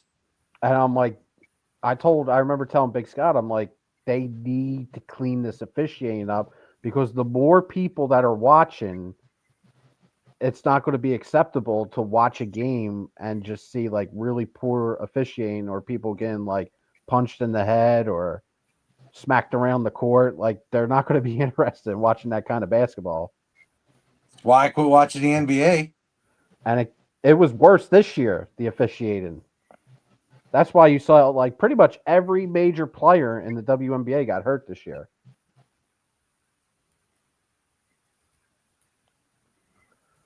But if they don't fix that, that's going to be a major problem, because no one wants to watch roller derby on a court.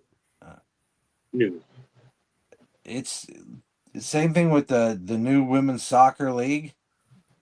I just can't. I could watch college women's soccer is 10 times better than like the pro. I don't know why, but I just cannot get into it. Like the FIFA, or what was it, during the summer they had the CONCACAF, and then they had the other tournament in Europe for the women's. That was good soccer. I enjoyed it. But like the US women's, which usually the women's teams are better here, and just cannot motivate maybe it's because Patrick Mahomes is up there sitting, I don't know. But I don't get it. But like college soccer now, I watched one of our old coaches, he's at Dartmouth as the assistant coach, and I finally got a ESPN Plus game. It was Dartmouth Yale, which he was at Yale last year, and it was a 1-0 final. It was an own goal, but it was entertaining. I mean, it's just soccer is soccer. I mean, to me, last Friday I took off and I went to the facility where the pros used to play, and I watched their tournament for Nisa. Whoa, that was some bad soccer. Whoo, lordy. And it just makes me miss being in the pro arena of soccer, because I don't know. I think any one of my teams that we had would have whooped the snot out of any one of these teams. If I had my 24 or 23 or 22 team, we'd have floored these guys. But the championship was today. It was an 8-team tournament, and 2 teams from California played today. And the final, it was 1-0 till the 76th minute, and then it was 1-1. So they went into 2 15-minute overtime before they go to PKs, and it was ended up 4-1. And the owner of the league, his team won. Go figure. He's got the most professional guys. They play in Mexico leagues on the weekends, and these guys are just fast. God, are they fast? And they got ball skills. And it's when another team's worn down, they just kill them with speed. It's Monk a would different figure kind of out a way to soccer. beat him, Vinny. Monk would figure out a way. Yeah. Tight shirt guy would give us all his knowledge of soccer. His many years of experience at the high school level. So were they fast, Vinny? Yeah, they were fast. Oh shit. There was a couple guys I saw. There was another team from, where was it? Was it No, who were they from? Was it Sin City, which is Vegas? They had a winger, and he was maybe 5'7", 5'8", and God, that kid, he was fast too. He was in the backfield, and all of a sudden he's by the net. I'm like, holy crap! And he dribbled the ball all the way up. I was like, good Lord, that kid's good. But those are the talents to get into UPSL or USL. And hopefully that league comes back. I don't know.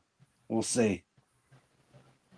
The two teams play today, they could compete pretty good in it, I think. The 6 other teams that were there, I think 2 of them might stand a chance with some honing of their skills and roster. I think that would make 4 teams, but you need at least 8. 12 would be optimal. Pittsburgh's team, they have one in the USL Championship. They're in 4th place right now. They have one more regular season game left. So I really got into watching the Riverhounds this year, since I didn't have a team myself to run around for the first time in 5 years. So I got into watching the Riverhounds. They're pretty good. Plus their goalie's last name is Dick. So I just want to get a jersey that says Dick on the back. I think it would be hilarious. And he's really freaking good. And then we went to a DCFC game because Tatenda plays for them. And Indy 11's goalie, he's 6'7". Oh, that is really fucking tall for a goalie. They're all that's all they want is huge goalies. He's 6'7", and man, his name's Hunter Schulte. He's really good. And then there's a dude for, I know he wears a pink kit. I just can't think if he plays Delaware or Rhode Island or one of them. He's from Africa. He played in the MLS for a while. And I just can't think of his name, but man, he is another monster out there. He's not only tall, he's built like a freaking tight end. He's huge, and he can move. It's that USL Champions League is pretty good soccer. And then in 28, they're going to do relegation like in Europe. So it'll be USL 1, USL Champions League, and USL 2. So they could relegate between those 3 levels. And I think once they start doing that, teams are already starting to add on to their build or add on to their pitch stadiums. So you have to have 15,000 person capacity, I think, to be in USL 1. But MLS is what, 2 billion to buy into an MLS hub? And this is going to be between 25 and 50 million. So if they can fill stadiums at the USL level and they have relegation and you have a lot of local teams, have a Pittsburgh team, a Philly team, maybe a couple in Michigan, 3 or 4 in Florida. I mean, they really could do something big, especially if there's relegation, which I think is like the key to soccer. Because you can have the worst team goes down, 2 new teams come up, 4 teams come up. however they do it, and you keep on seeing a change. It's like Ted Lasso. You get relegated down, then you get pulled up, and then you win the whole friggin' thing. Well, in his case, came in second, but point being, it's I like relegation. I think it's pretty cool. I think it keeps things fresh. Because it was Manchester City, one of those ones over there hadn't been like above the cut line in how many years, and 2-3 years ago one of them did real well. I don't remember, again, I don't have a clue. Right now specific, but I've been watching a lot of La Liga. No, not La Liga, Serie A, which is Italian soccer, because Luka Modric went from the Spanish league, I think La Liga. He went over to AC Milan to play. So I've been watching AC Milan matches. I wish what's his name? Zlatan Ibrahimovic. I watched highlights of him the other day. That dude was just a freaking beast. And they're starting to do friendlies around. So they had England and somebody the other day I was watching. That would be nice, Mike. I think a lot of MLB umpires should be relegated. Yeah, there's if there was relegation in the MLB, the Pirates would be in like AAA by now, maybe even single A. I was gonna say, Good Lord. Rookie league. Well, I saw something the other day. They had what's his name, Mark Cuban. I bought the Pirates. I'm like, then you see that AI thing. What is it, Soko or whatever it is, pop up on the side. I'm like, it's friggin' AI crap. Son of a gun. I had hopes for a minute, because with what's his face nutting, we're just doomed for all eternity. I'm just waiting for him to sell whatever his name is, the pitcher. Skeens. Yeah, Paul Skeens. That'll happen soon. Night, Bobby. Yeah, I think it'll be Keller this off season, and then who knows when Skeens will go. But Tigers signed Skubal, didn't they?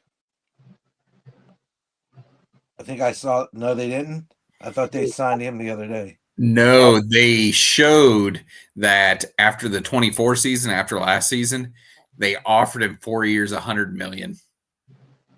After what he did, and that was massively insulting. Yeah. And then he went out this year and was better than he was last year. So I don't know if the boy will spend more than his daddy, because his daddy would have spent the money. Old man Illich, Mike, he would have done it. But I mean, we're right there. I mean, we're close. If I had to say it, we're close. But pitching got us, and then when the bats just fell asleep, if we didn't do what we did at the end of the season, we lost like 18 games out of 30 down the stretch. Yeah. My wife would be in the other room just screaming at the team. I'm like, what the hell's going on? She's like, the friggin' Tigers are losing again. I said, Seth, I didn't watch much baseball this year. It was a historic collapse. Yeah. I will say I haven't watched much baseball at all. Oh, you're lucky you're not watching the Phillies. oh, Fucking. I watched 3 Pirates games that were televised that I could see, and they just got their brains knocked in, and I'm like, I've had enough. It's just not my year to watch baseball. And I went back and I watched soccer, and then halfway through the summer, I lost Peacock because I was getting it for free through my cable company. Then we found that one of the things we have, you can get Peacock, Apple TV and Netflix for a package for like $10 or something for the first 24 months. I was like, sign us up, because Peacock was $11 because I want to watch soccer. They're on 2-week hiatus for international play, but soccer, I could watch it. And now ESPN, I watched the hell out of NHL games now that they're back. So I've watched it almost every time the freaking Penguins have played. I've been able to watch them. So they played Vancouver tonight and they beat the snot out of them. It was 4-1 last time I saw it. So I think the Penguins are maybe turning the corner. Last hurrah. Because you're going to have Letang, you're going to have Malkin, and you're going to have Sid retire within the next 5 years. And it's going to be one huge ass rebuilding. I get MLB TV free every year. Okay. And I haven't downloaded it in 4 years. And I can get it for free. That's how bad of a product baseball is. Yeah, right, Jeff. Yeah. Chris Illich isn't spending squat. Almost all sports nowadays are garbage. Correct. Except hockey. I enjoy watching hockey. That's about the only one that has kind of remained fairly consistent. Mm-hmm. That and soccer. It's all I've had on my TV for the last 12 months. I can't watch professional soccer. I watch pro, I watch college.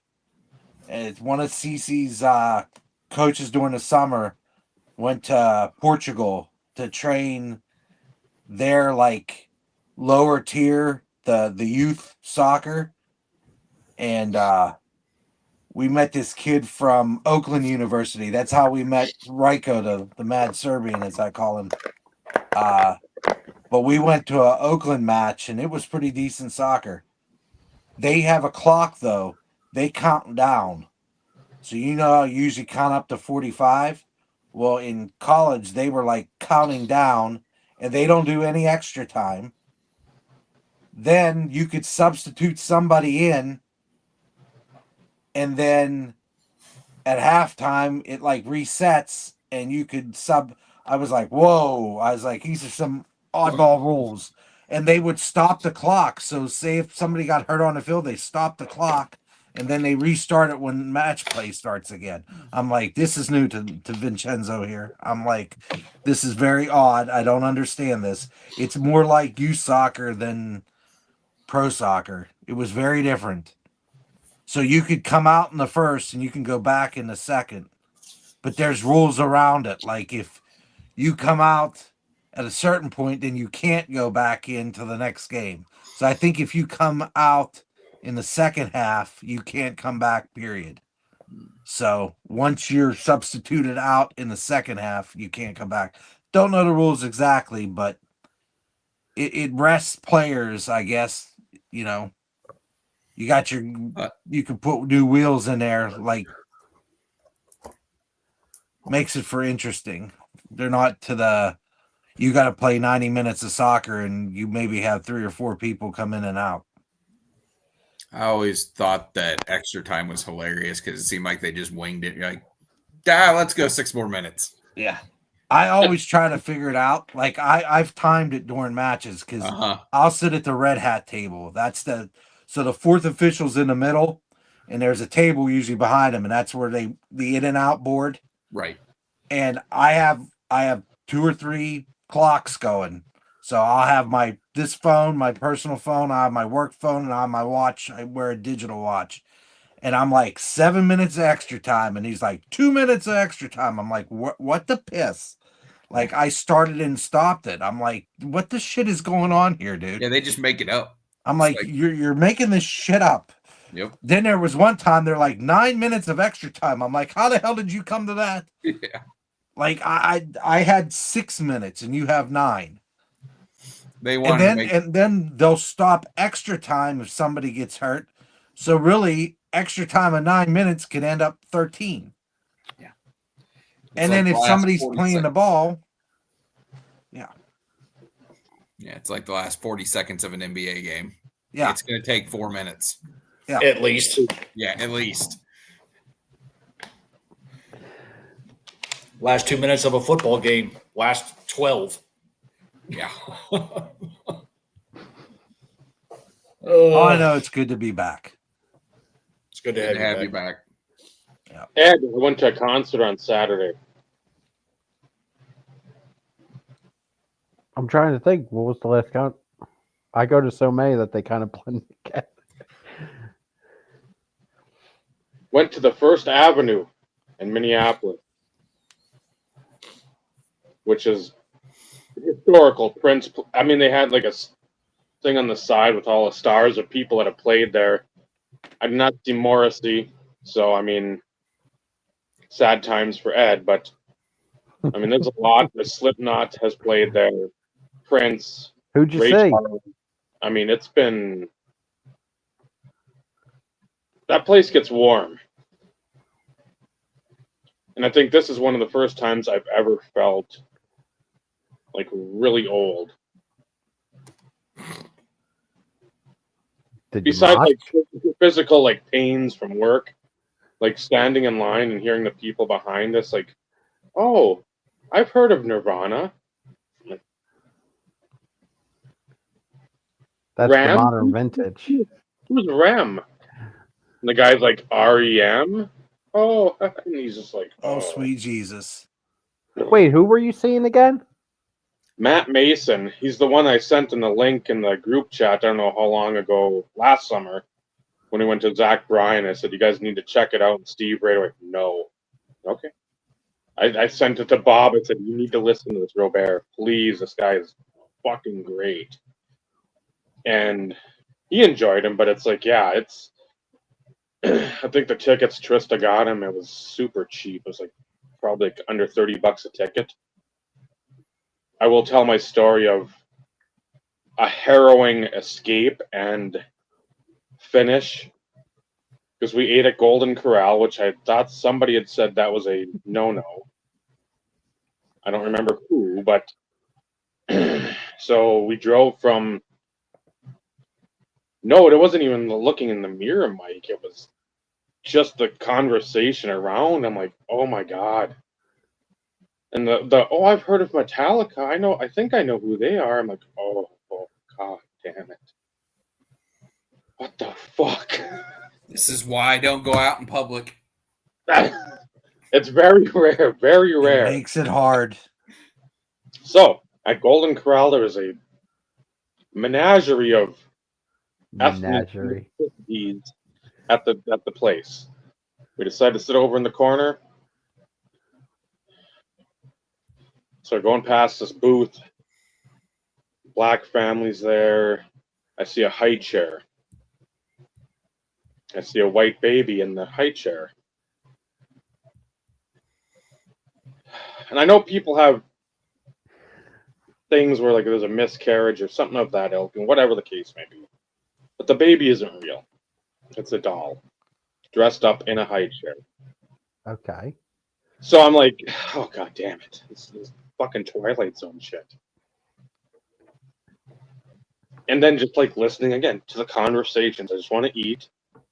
But Shanae and Shaniqua and Ray and all them are hooting and hollering over at this other table.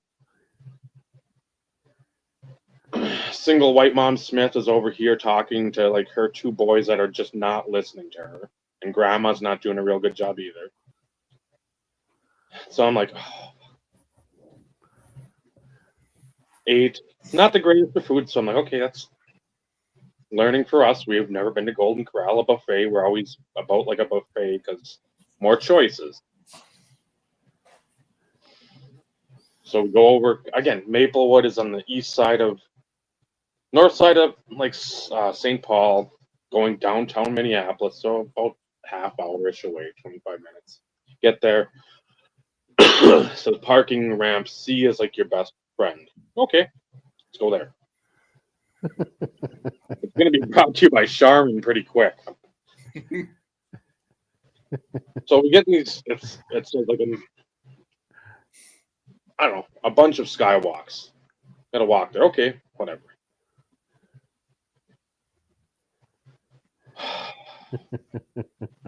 Get through the first one. Ooh,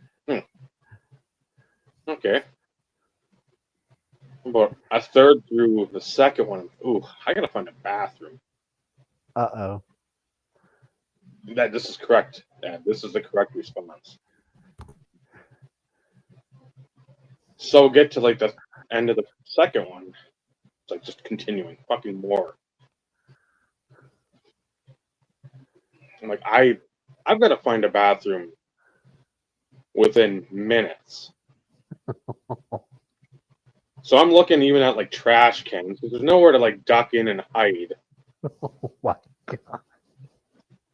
And I'm like, oh, fuck. And I can walk quick if I need to, and I had to. So this was clenching butt cheeks and walking quick. We get to the next one, and then Trista's like, oh, I think down here we go. I see First Ave. Okay, get down to this lobby where again police are at. There's like a attendant. Oh, there's a bathroom. Okay, good. Oh, thank you. Locked. So whoever it is over at the desk. No, no, no bathroom. I said, well, it's a bathroom. It says men's. Private. I'm like, it's a fucking skywalk and you're in the entryway. That's not really private. It's like, oh, private. So not even for like $10. Private. I'm going to shit on your floor. Yeah, that's what I said. I'm gonna shit my pants right here then. And so we walk across the street. Again, there's a huge line out the fucking or up to the door. I'm like, that ain't gonna do us any good. It's like if I stop, I'm fucked. So then like all these other people, I don't know if they're waiting in line and they're gonna come back or what they were doing. They came back into the hotel, like the Hyatt Regency's down right across the avenue there. Of course, like after whatever time, it's like you need your pass card or your thing to get in. They had one, thankfully. So we were able to, Trista went up right to him. Fuck, I'm just going to go on the street. Thankfully, get in. It's like restrooms, elevators this way, restrooms that. I'm like, everything but the delightful moan of Jeff Daniels in Dumb and Dumber. I mean, it was. I'm thankful there was a solid to begin with that was holding things together, because after that friend exited, it was like dumping a pail of water from the third story of a building. So you know the lesson of eating at the trough, as I used to call it. I told her, I said, I thought somebody had said not to go there, but I couldn't remember. That was the problem. So Golden Corral went right through you. They bulldozed our Golden Corral and put up a weed dispensary.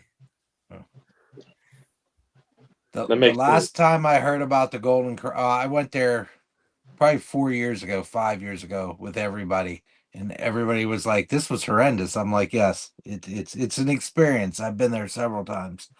But I remember my brother and his buddy Brian went there, and they're waiting for drinks. And so my brother just gets both glasses and he goes around the thing and he starts, they're like, what the hell are you doing back here? He's like, getting a drink. They're like, you're not allowed to be back here. He goes, and you're supposed to be filling up my drinks, and I haven't seen my waiter in like a half hour. I need liquid beverages. And by the way, I'm gonna take these to my thing, and I'm gonna go come back and get 2 more cups, and I'm gonna fill them up because I know they won't be back. Well, you can't do that. Oh, yes, I can, and I will. So he's like, I was like, did the cops get called? He's like, nah. He goes, I know all the cops are on here. It's not like he goes, what are they gonna do? Hi, Nick.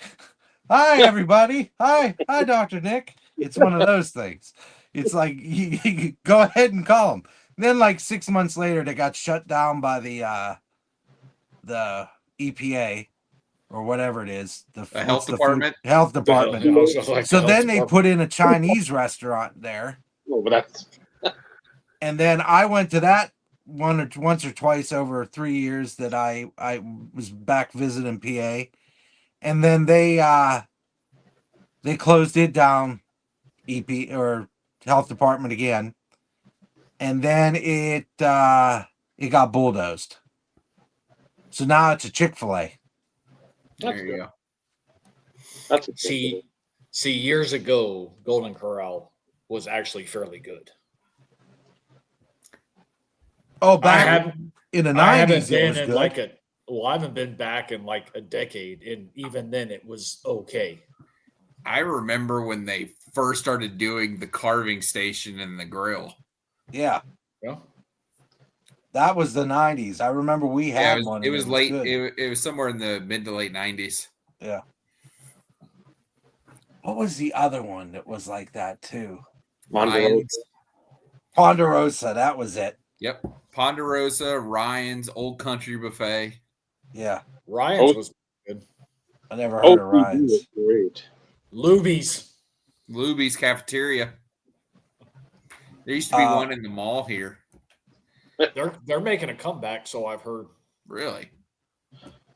Yeah. Huh. Perkins. Did you ever eat at Perkins?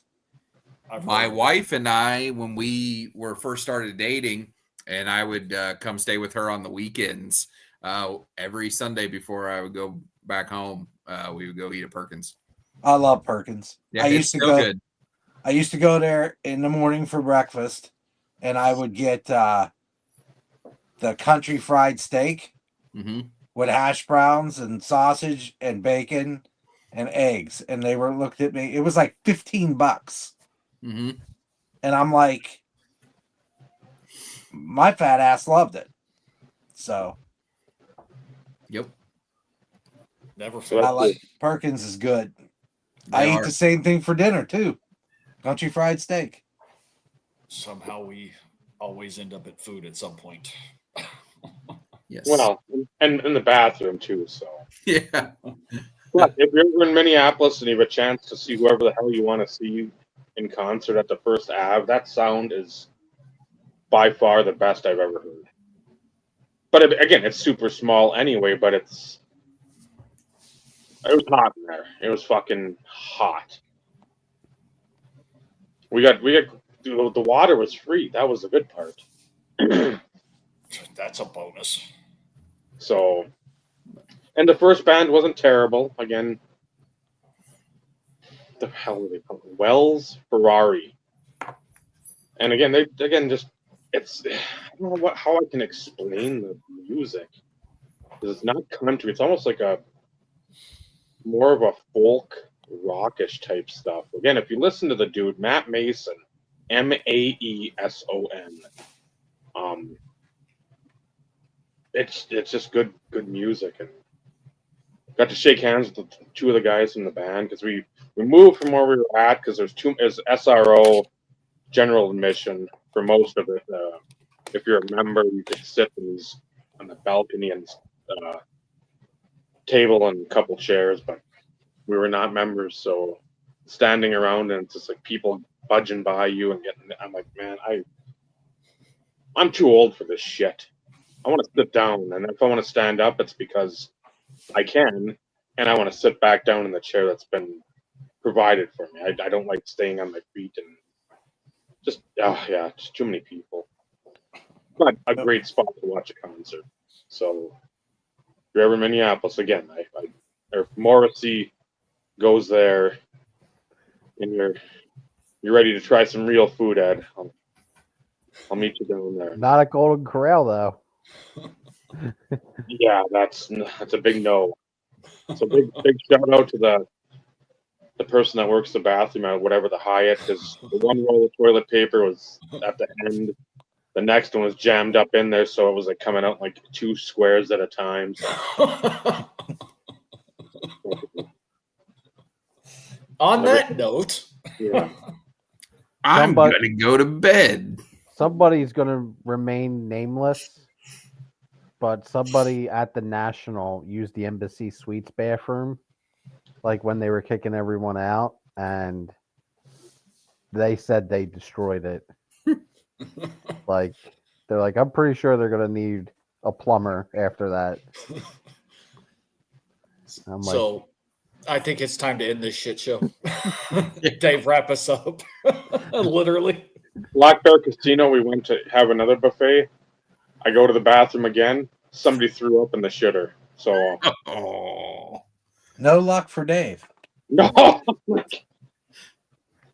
Again, I had to go to my dark chamber, and Aaron Rodgers just like watching him last year with the Jets.